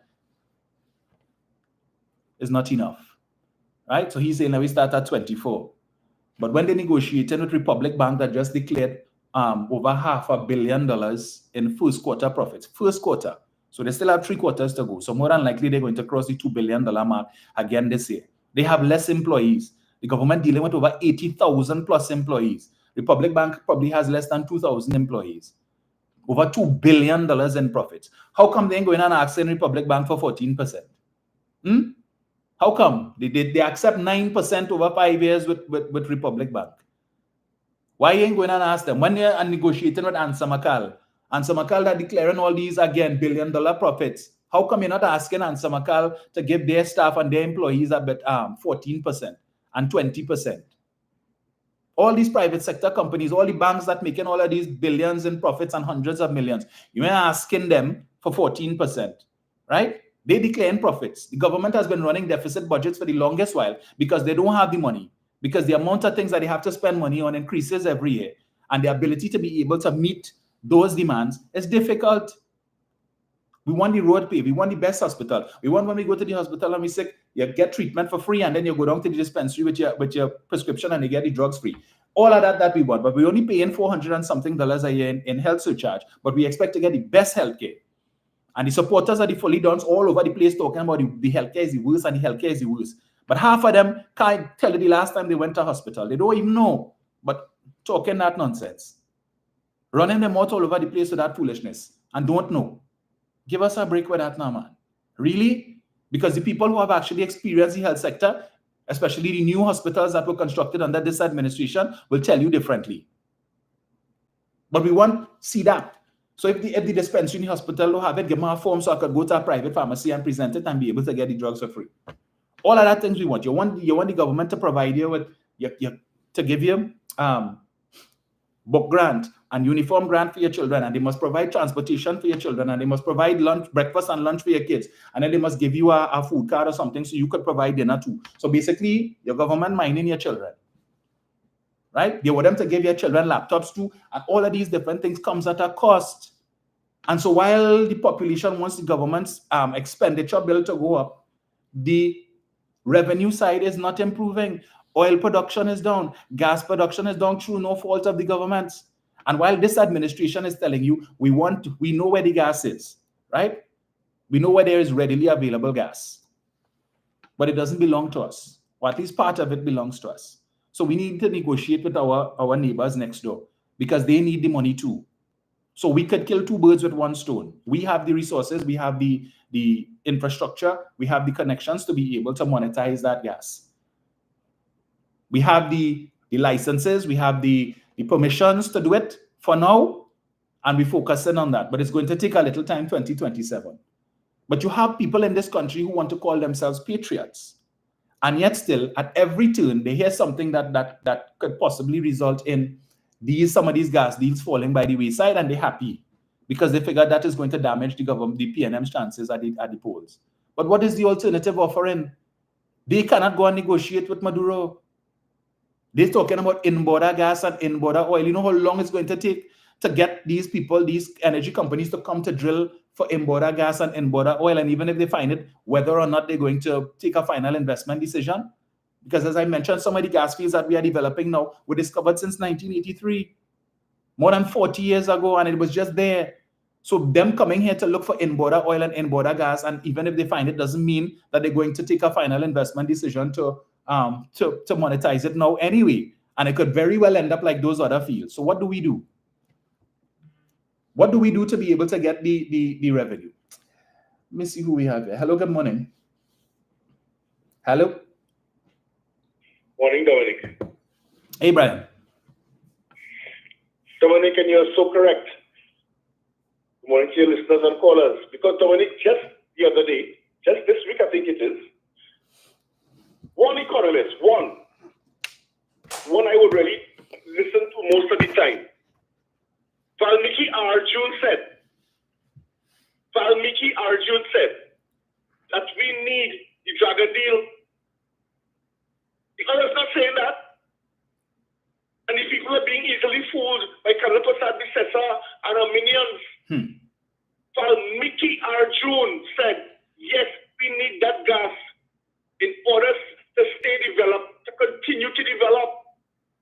And I can't understand for the life of me why people don't want to understand that.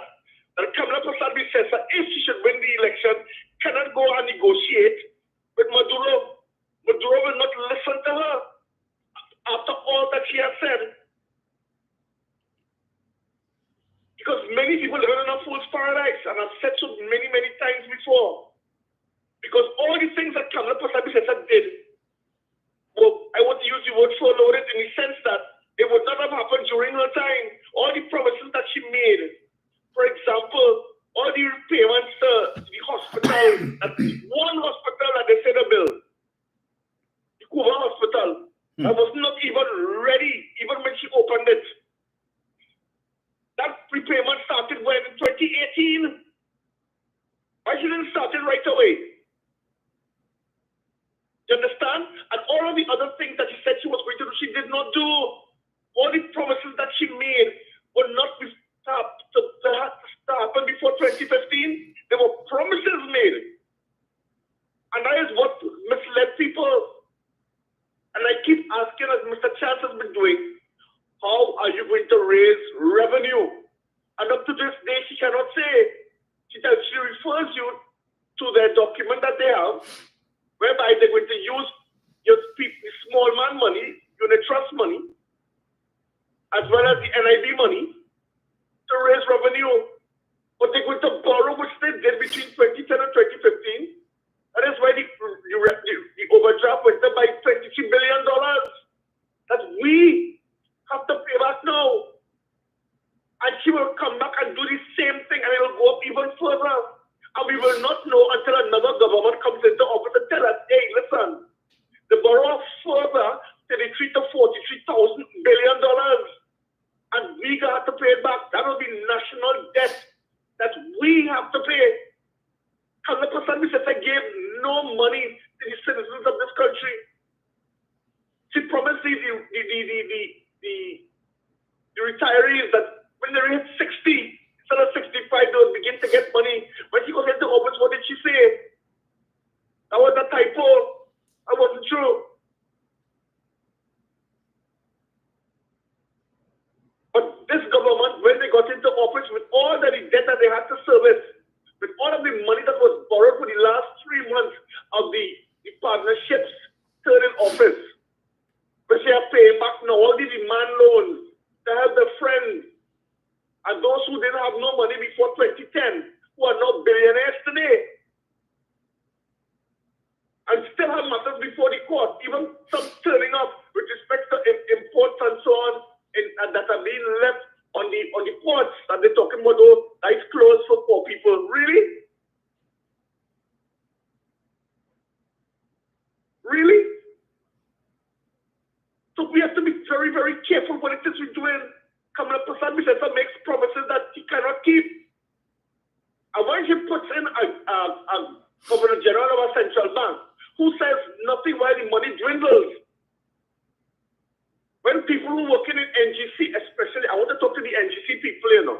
If you all make that mistake again, when all they're supposed to be getting all their Christmas bonus, there will be no more Christmas bonus again, because you will take whatever money is there as has been built up over the last 9.5 to 10 years, and you also get no money. They're coming back to do the same thing they did between 2010 and 2015.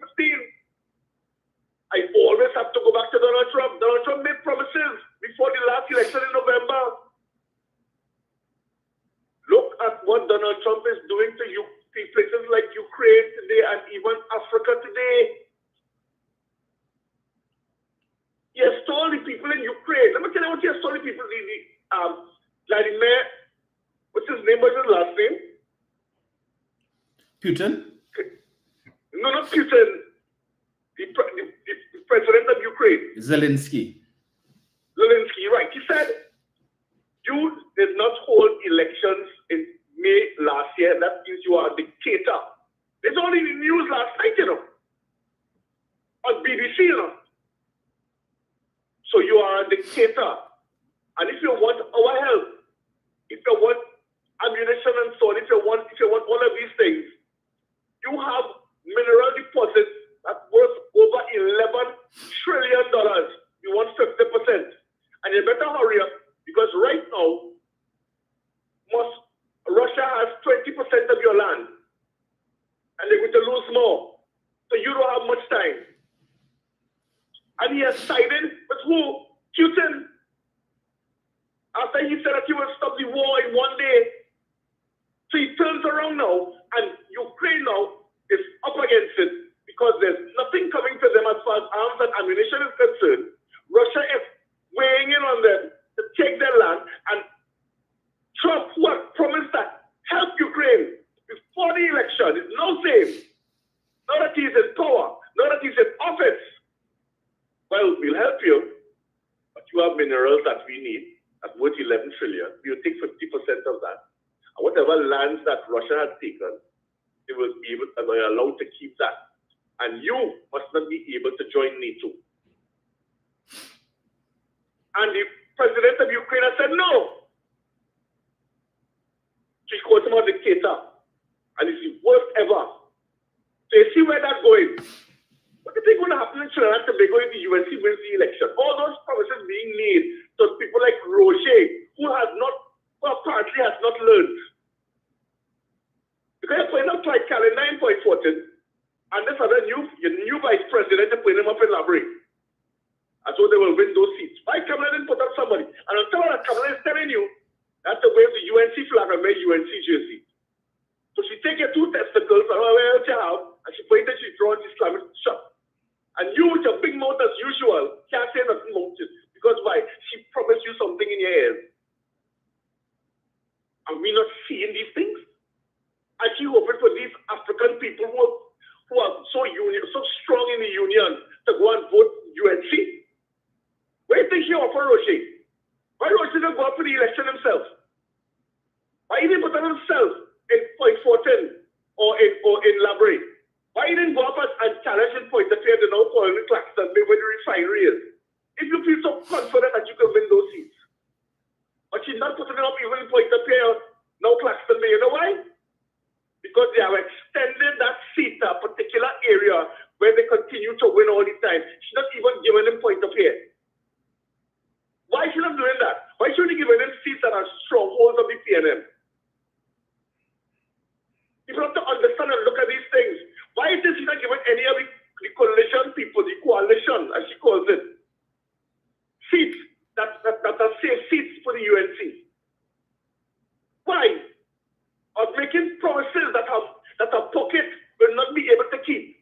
And she will put in, as I said, a Governor General of the Central Bank who will tell us absolutely nothing until when it is too late for us. And you will hear that fateful knock, as Mr. Chance always say, when the IMF come knocking. Because she already knows what to do. So she will make promises to people like the government workers and so on. She will make those promises as usual because she knows there are a lot of people there who want things like everybody else. And she will make those promises that she will not be able to keep it, she will not be able to sustain it. And she'll be able to help her friends get out of all of the morass and all the court matters that they have before the court. Why is this? She is defending Rudal Munilal. But saying that Anil Roberts have baggage is too heavy for him to get his St. Joseph seat. Anybody could explain that? There's a reason for that, people. There's a big, big reason, and we have to see it for what it is. So she will use the only card that she knows to defend and people like Rudal Munilal and others. Race. You realize she's not calling David Lee name? I wonder why.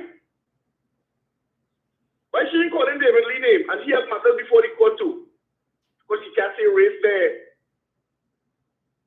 She can't say race there, but she called race for Rudal Munilal. Why would she do that? So you're not Tobago, but you have to be careful and watch this lady.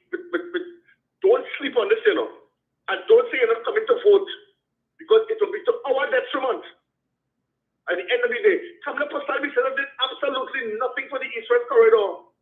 Kamala Prasad Bisesa knew that the Port of Spring General Hospital wing was condemned, and then in 2008 or 9 or somewhere around there, and did absolutely nothing to do the repairs to that wing. It was left up to Dr. Rowley and his team to come in and do those repairs. Why didn't she repair it when she knew that part of the wing that was still being used was condemned? Did she care about the people who were working there? Did she care about the patients in Port of Spain? No. Absolutely, she did not care. Dr. Rowley has come and he has done the repairs, broken it down, he has done the repairs, and she will open soon. He has also built hospitals. The best hospital right now, people keep talking about, even Jack Warner, is in Arima. He has admitted it. Sagi Grande, Point Fortin. People are talking about it in Tobago. Look at the airport in Tobago today. All these things that they have done, what has Kamala Prasad Bisesa done? To say that, okay, we can say, but this is what she has done to benefit all of the people of Trinidad and Tobago. Absolutely nothing but $23 billion. $23 billion gone. And I asked you all, what was that used for? I want you to come and tell me what that was used for. What did she do with it? But talking about the rich getting rich on this ad on primetime TV, even during the stand-up 10 charity yesterday. What was it used for? Let us tell us. What was that $23 billion used for?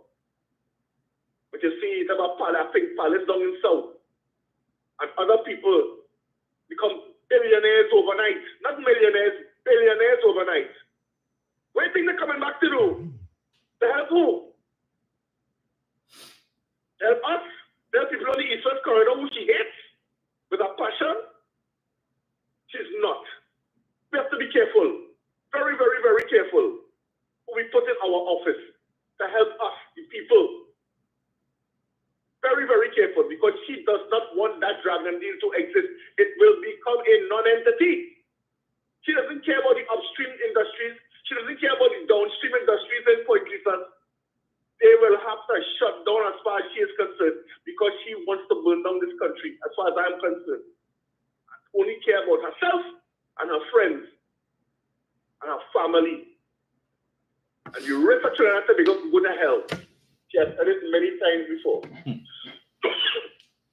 So we have to be very, very careful. Thank you, Dominic. Thank you, sir. And again, we cannot stress that enough. And I mean, people, just do a little comparison. When I keep hearing people say, Kamala did better than Rowley, Kamala performed, she was the best prime minister. Really? All of the things that you all benefited, whole life was better under Prasad Bisesa. How was it better? Are you not concerned with where the money came from to make it better? The debts that were incurred, that this administration now has to pay for? They boasted they built Cuba Hospital, paid for with Chinese money. Always complaining this government borrowing and borrowing. But all you borrow money from the Chinese to build the Cuba Hospital. You borrow money from the Chinese to build the aquatic center. You borrow money from the Chinese to build the cycling center. You borrow money from the Chinese to build the racket center. Right? But you take $7 billion from the treasury to do the highway. Why? Because you wanted no accountability. Because if you're using your own money, you could engage in all kind of racket and you don't have to answer to anyone. So a lot of these loans that they took, this administration now has to pay it back. So they have to find money every month to be able to make the installment and to pay the interest as well. The loan at the Cuba Hospital, if memory serves me correctly based on my research, payments on that loan started in 2018. This government didn't take that loan. 2018, they built 5 hospitals. 5. But the supporters of that other party boasting the Cuba Hospital and the Cuba Hospital, and they abandoned the Cuba Hospital. As far as I know, there are patients at the Cuba Hospital, because when I had to go there recently to get some documentation with respect to my sister's death, and I saw patients being wheeled upstairs. In fact, when I got there and I went to the security, they asked me, the first thing they asked me, they said, you're here to visit a patient? I said, no, I came to my admin because I have some documents that I need to get completed and so on. And while they told me, okay, sit down, and they will make a call and the person will come to me just now. And while I'm sitting, I see people inside there, nurses, wheeling people going, orderly, whoever. So I said, okay, well, I wasn't aware. And this is long after COVID. So the hospital is in fact being used, but it is behind God's back. To get there, if you don't have your own transportation, is stress.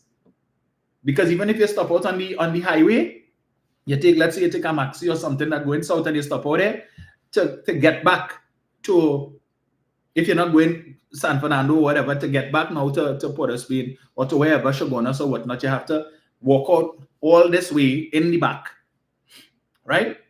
To come out to get a pre-sale taxi. So you have to go out, walk all the way out by the roundabout and probably get a taxi that may be coming back out from Grand Couva or somewhere there to be able to take you to pre-sale or to Couva. So then you could get transportation from Couva to go back to wherever it is you have to go.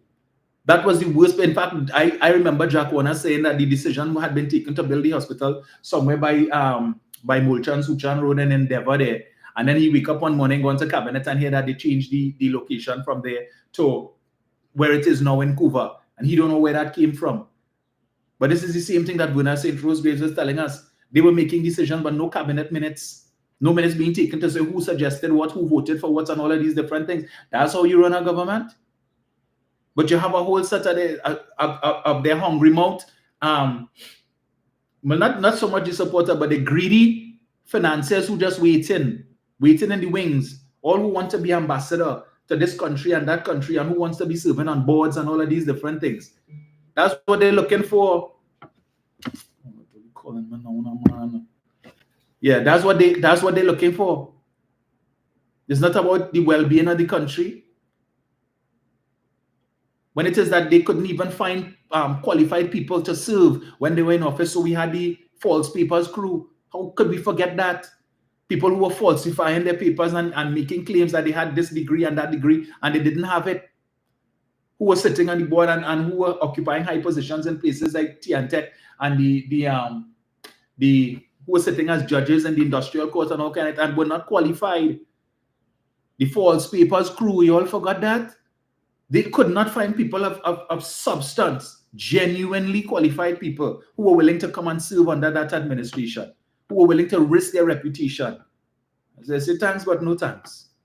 So, I tell Bill here what the law says you have to be qualified in this, so make it happen now. Right? Make it happen. You remember the name Omar Khan? Remember him?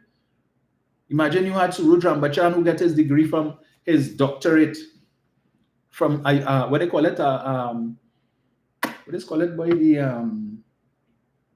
the degree mill, some defunct university.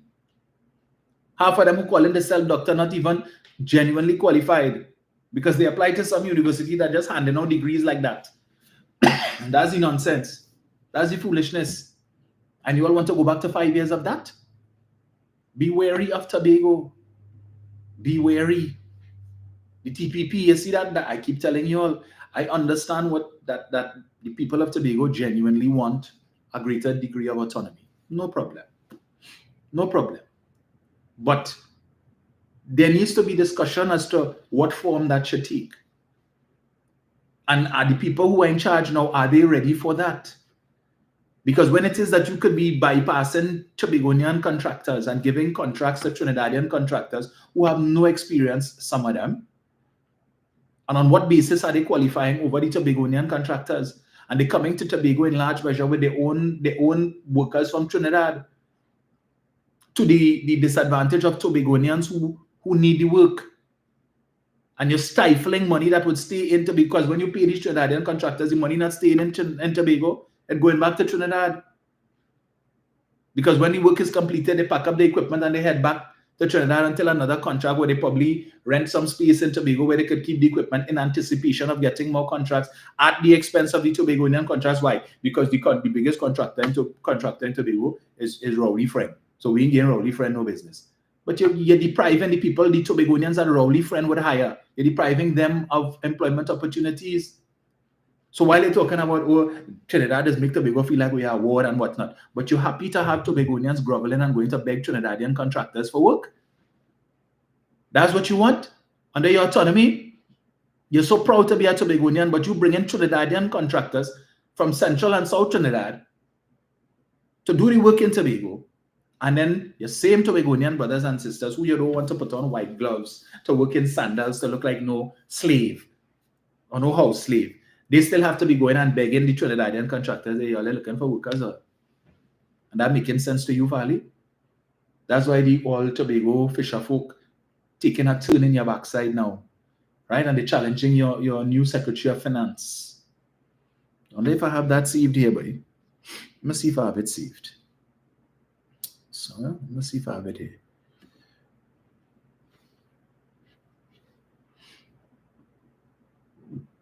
Did I save it, boy? All right, I will have a look for it. I don't think I have it saved here.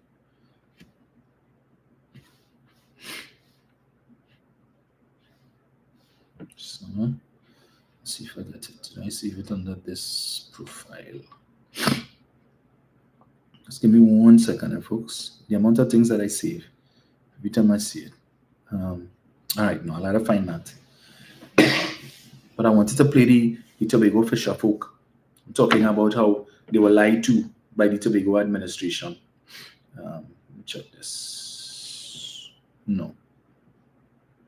All right. It's not it. All right, so we will deal with that on Sunday. All right, we will touch on that on Sunday. So,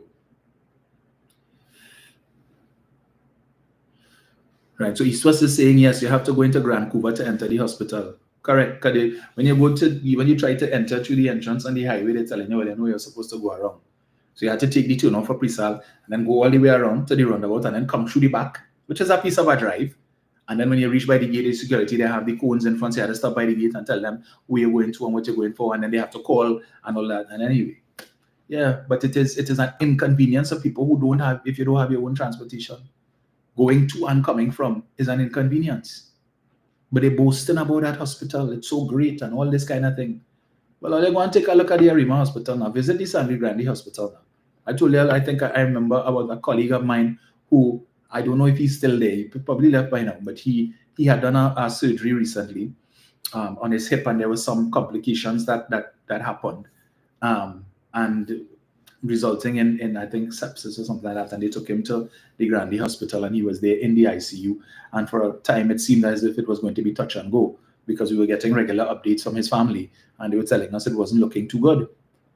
But the man's son, who was giving us the updates, one of the first things that he spoke about was he was so impressed with the quality of service at the hospital, with not just the service from the personnel there, but he was so impressed with the whole hospital, the infrastructure as well. And he could not believe that he was in a hospital in Trinidad. Today, my colleague is almost fully recovered, right? Excellent treatment that he would have gotten there, the best of care from some of the best doctors, and they were able to bring him back from the brink to where he is today. But these people wouldn't talk about these things because they don't know. All they run in with is the propaganda that they keep seeing and kick out the PNM Facebook page and the nonsense they're listening to on the underground reports and those two clowns on Iowa Station on an afternoon who don't know anything, but they run in with that. And the PNM needs to guard against that, because there are people who are buying into that narrative.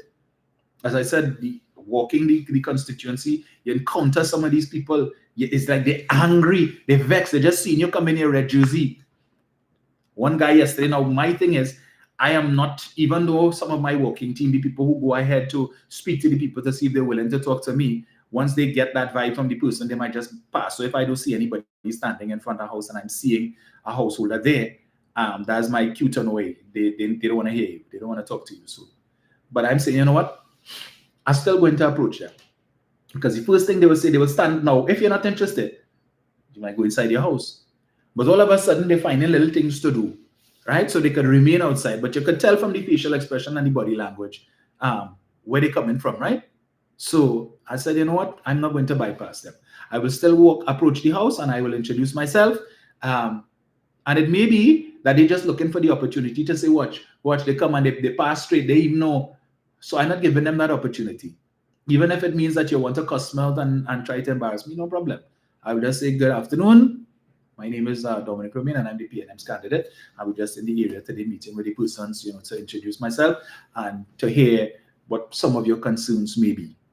Right? If they say, no, I got it, no problem. And I say, thank you so much, and I move on. So you can't say that I pass your house straight and watch an PNM thing or whatever it is.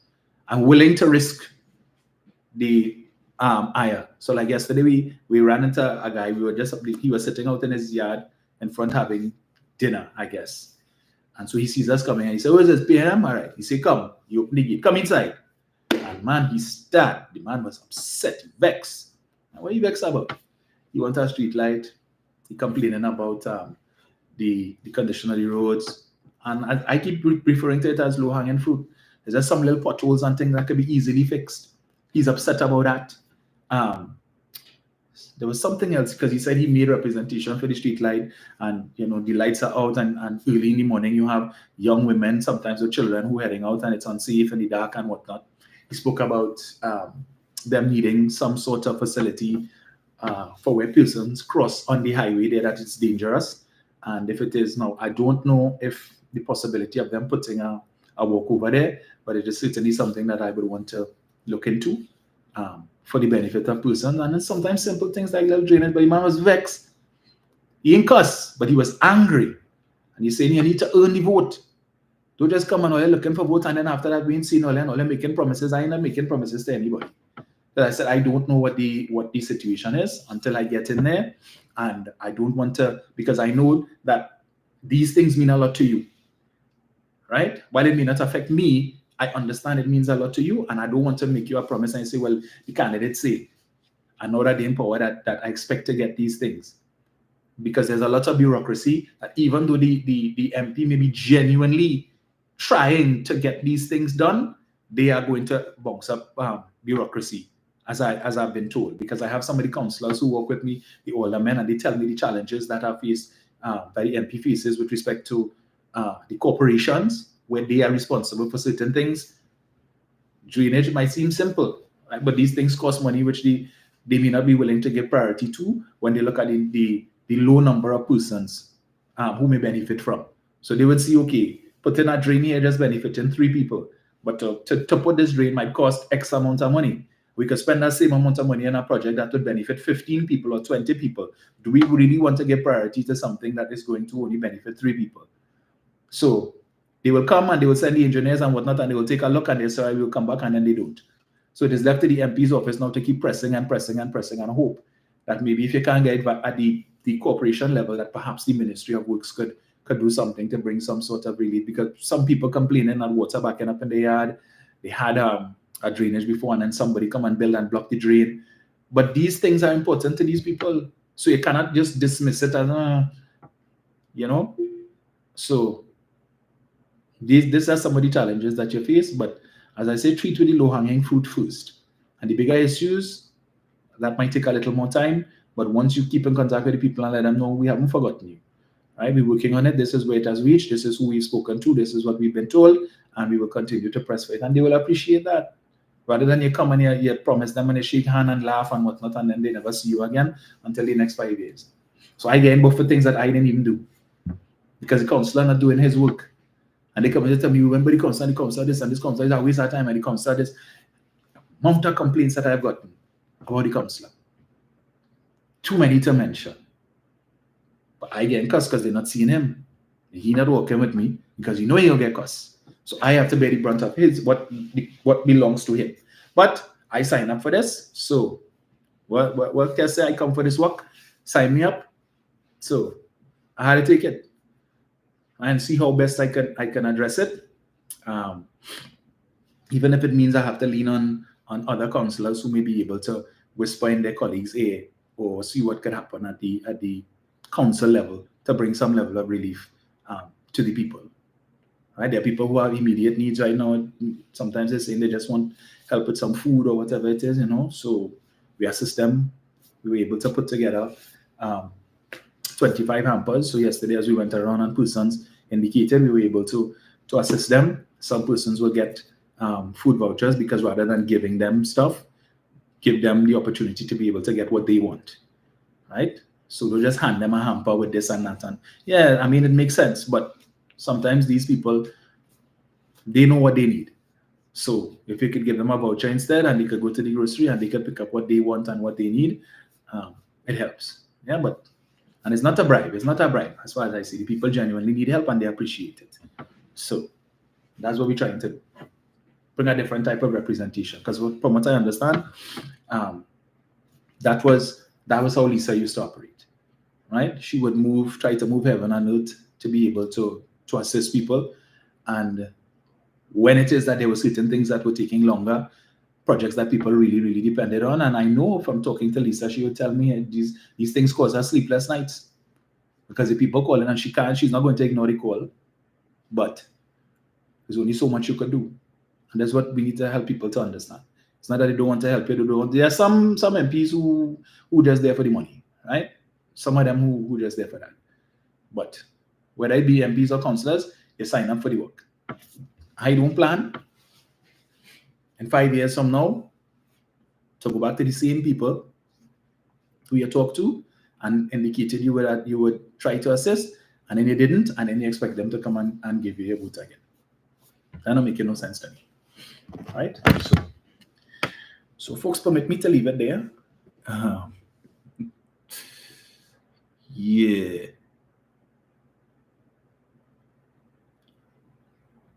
Yes, so let's see what we have here. You see, he's saying where I live, there was a trace which UNC paved when they were in power, and there was 7 houses there, and that cost $12 million. $12 million. And you hear stories about these things all the time, right? Yeah. But one of the things that I said, I welcome the recommendations from the persons, and there's the thing here. You go in there and do a thing that you bright and you have all the answers. And every time somebody asks me, so what you plan to do for us?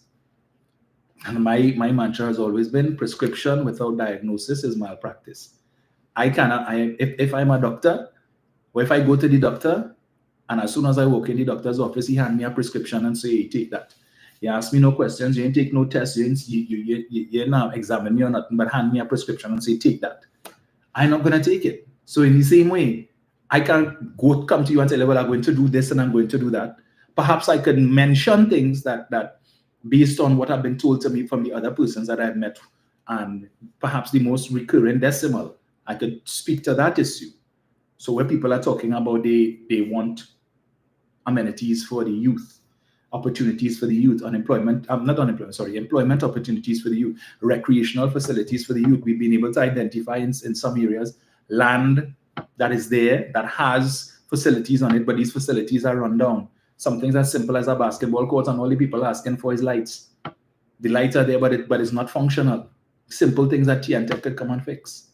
And you have the young people telling you that's all we need, and we coming out to vote, we just want the light, or we just want the basketball hoops fixed, or something like that, or the little exercise equipment to put it down, or the grass around the area just to cut because the football field overrun with grass. These little things that they're asking for, that means so much to them. Simple as that. Low-hanging fruit. And this is why the councillors need to work on a regular basis to be able to see these things. It's not you get work and you're going in council and dress up in suit and tie and you figure what you reach. And then what? Are you brave to go back in 3 years or 4 years to ask the same people for your vote when you did nothing? Hard to be crazy. Not me and that. So then I say I'm very upset that the government can't fulfill my requirements. McDonald Bando is saying drainage problems can be an easy fix and cost effective. The ministry have to change its way of doing business, and I have an idea that will work. Definitely.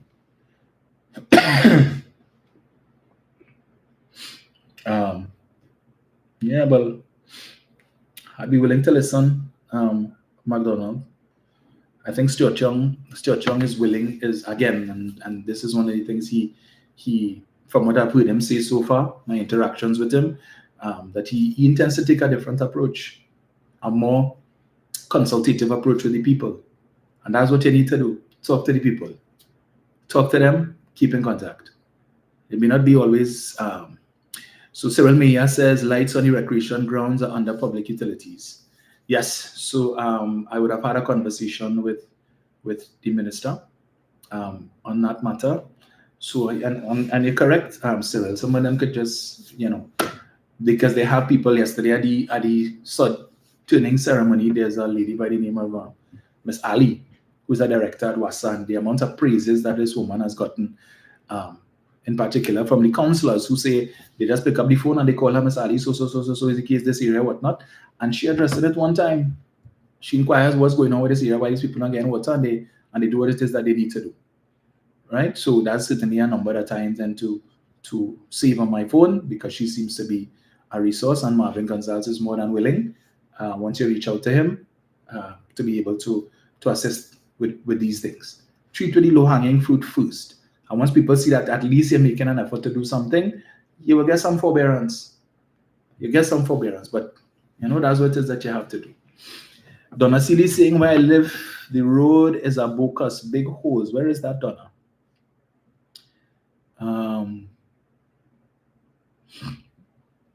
Let me see. Blessed One is saying all these courts and grounds are there, but lit with gambling and criminal activities. Yes, definitely. Blessed One. Needs to be.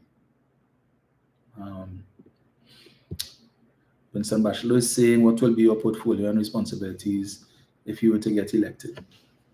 Well, that's the prerogative of the Prime Minister. Once the PNM wins, I can't make that decision, because there are MPs who, on the government side right now, who have no portfolio and who are just MPs. So being elected does not guarantee you a ministerial post. Right? But you just have to make the best of where you are, make sure that you have good relationships with your colleagues, so that when you need to call on them for things. And you see, sometimes people, even though their particular need may not have been met, if it is that they see things happening, they know, all right, yeah, this person would get. And perhaps my issue might need a little more effort than some of the other things that are taking place. So just as I mentioned, one of the places that we visited where the grounds was over on the grass and so on. One of the persons working with me is a CPEP contractor who falls under the constituency, and she during the walkabout she saw the situation, and as I understand, the next day she sent her CPEP crew to cut the grass. And that's what I'm saying. Initiative, that's all. You don't need me to tell you. If you're part of the team and you really want us to succeed, and you want the campaign to succeed, then use the initiative and do these things. I don't think that field, that football field or that ground is part of her normal places that she would normally cut. But she saw it. There was a need. Persons raised the issue, and the next day she directed her CPEP team to go there, and the grass has been cut. Right? So simple things like that is what I'm talking about. Rina is saying, I have not seen my counselor since she came around asking for my vote. Diego Martin Regional Corporation, Pity Valley. I don't even know her phone number. There you go. There you go. That's the problem. Right? Let's see here. Roxanne is saying people have personal drain issues and noise pollution in Sando West. Johannes Ned is saying this government playing games with poor life. How so? How is the government playing games? You just heard me at the start read where the government 500 homes for persons who are squatters, whether they're living on state land or if it is that they're living on private land, under the Home and Village Improvement Program. The government saying if you're living in a 2x4, the Kamla Prasad is telling you, put us in office and we will give you land if you don't have land so you can build a 2x4. The PNM is saying the 2x4 is not good enough. So if you're living in a 2x4 now and you have permission to occupy that land, if you're on private land, or even if you're on state land, perhaps you're living in a squatter community that has existed for a while and there's intention to regularize, they're saying come apply and you qualify, and what they're going to do for you, they will build, they're going to build a house for you with a budget of $200,000.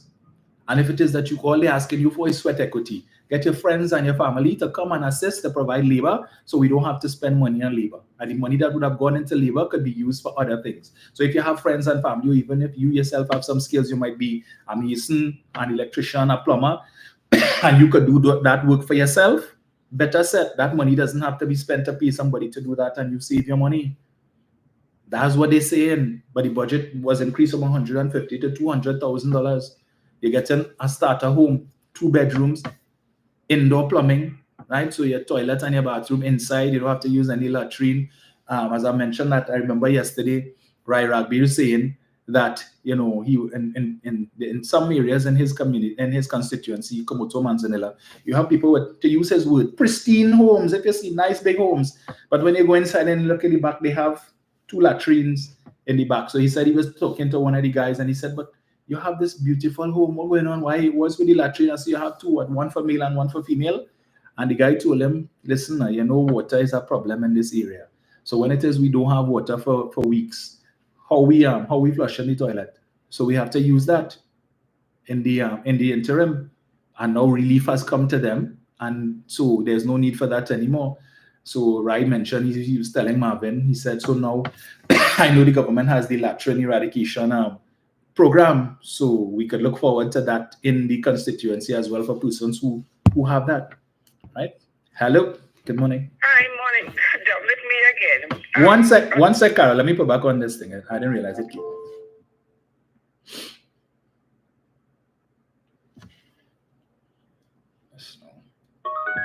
Yeah, go ahead, Carol. Yes, Dominic. What the person said that they don't see their house, no, don't have a number for her. Mm-hmm. What I did in my area, from all the neighbors, I went to all the different neighbors, myself and another resident, and we got the numbers of all our neighbors. We formed a WhatsApp chat, and we went to the councillor, and her name is also on the WhatsApp chat, so she knows what is going on in the area. Mm-hmm. And when all the neighbors together, and we sent her message to this need to be done, that need to be done. We get it done because it's a neighborhood thing, which is always better than just you as an individual going. You started here as an individual, but then you incorporate all the neighbors. And even with Wassa and all, we, the group went to Wassa, well, we always sell out things. I got the number from the Wassa, put it on the WhatsApp, and get things done, we get water. Sometimes just need one person, that initiative. Right. All your neighbors. A WhatsApp group is also good for security and all. Yes. It's happening in the neighborhood. You put your counselor there, but the WhatsApp, whatever. And that's the way they do things. Correct. It works. It works for me, it works for the area, and well, you always get little bit here and there, but fine, it's working. The council is always happening in the area, and it's working. So maybe that's a who said that they have to keep for their councillor. Right. That's the idea. Okay. Yes. Thank you so much, Carol. Yeah, and even one of the councillors that I spoke to yesterday, Councillor Worrell, she was telling me she has a group chat for every single street in her district, and she's scrolling through and showing every street in her district, so people can contact her. You know, and that's the kind of things that you need, as opposed to some people, as we see here, can't contact the councillor. Hi, good morning. Tell me again. Yes, ma'am. Right back there was there for how many years with UNC? This almost 10 years. All right. After 10 years, you don't cover this with nobody. You're there for 10 years. How do you not know what's happening in your own household? Then you're out and parent. You know you and your wife have so much money. Mortgage, life, food, water, cable, whatever, right? Yes. And your account is the best iPhone. Where you get it from? You as a parent have to question your children. Go to the school bag for homework and be like a police officer. You strip the bedroom. After 10 years, right? You don't know. You ain't see no good. You're part of the problem. And one more thing, right? After 6 months in office, Kamala anointed Willal as successor. Was that wrong? What's the constitution of the party and the nation? But after almost 10 years, my barrister, P.M. Rowley, put Stuart Young as successor. How was wrong? So it's 10 years, eh? Yes. And 6 months in office. Where are you back after 6 months? How they quiet? Rowley, we don't like what you do. You're breaking convention law, you're breaking the law. But how is it different for UNC? What did I miss? Hypocrisy. 6 months is less than 10 years. Before you open your mouth to talk, think of what Kamala did. Because she went for Pandy, his track record status quo. Kamala used to pass his ashes laughing at you. Come on again. Have a great day. Bye-bye. Thank you. And with that, folks, unfortunately, I have to leave it there. I have a 9 o'clock meeting, and which I had forgotten. So, yeah, the life of a candidate. But thank you all so much, as always, for joining me. And Cyril is saying there's power in being authentic. Indeed, Cyril, and you see, having experienced the non-performing councillor, so I understand the people's frustrations, because I too, I live in the community, so I understand the same frustrations that they're experiencing, especially with the potholes and the bad roads and so on, right? And the vice chairman of the constituency would have told me, listen, the low-hanging fruit that you're talking about, I can use my influence on the council to get these things dealt with before the election. Yeah, so I said, well, let's do it. Let's make it happen. Right? It's not about me looking to use that for votes. The fact of the matter is it affects me too. That's the benefit of living in the constituency, that the challenges affect you personally. So therefore you have impetus to do the work. All right. So yeah, and I don't want to the same kind of cuss that council I get in, that nobody don't want to see him. That you walk one place and a man peep his head out and he say, hey, and then he come back. He said, I thought so and so was a toilet. Can now coming out here to cuss. Because this man so and so and so and so. Right? I don't want that. I need to be able to walk my constituency freely at any point in time, and I don't have to be afraid of anybody with eggs or tomato to pelt me and go for me or coming from the house and whatnot. But I have to enjoy it now because of so. But yeah, part of the course. So enjoy the rest of your day, folks. Roxanne says PNM people need to look at the bigger picture, but the MP and council need to act as well. That is right. That is so correct. Yeah. We will chat again on Sunday morning, folks, 11 a.m. God's willing. Tomorrow is Calypso Fiesta. So enjoy for those of you who are taking it in. I'll probably be taking it in on television. I was asked to judge, but unfortunately, I have another engagement, so I'll not be unable to facilitate. But nevertheless, yeah. So enjoy your weekend. If you're going on FET, wherever it is you're going, have a good one, have a safe one, and God's willing, we will chat again on Sunday morning. All right? Take care.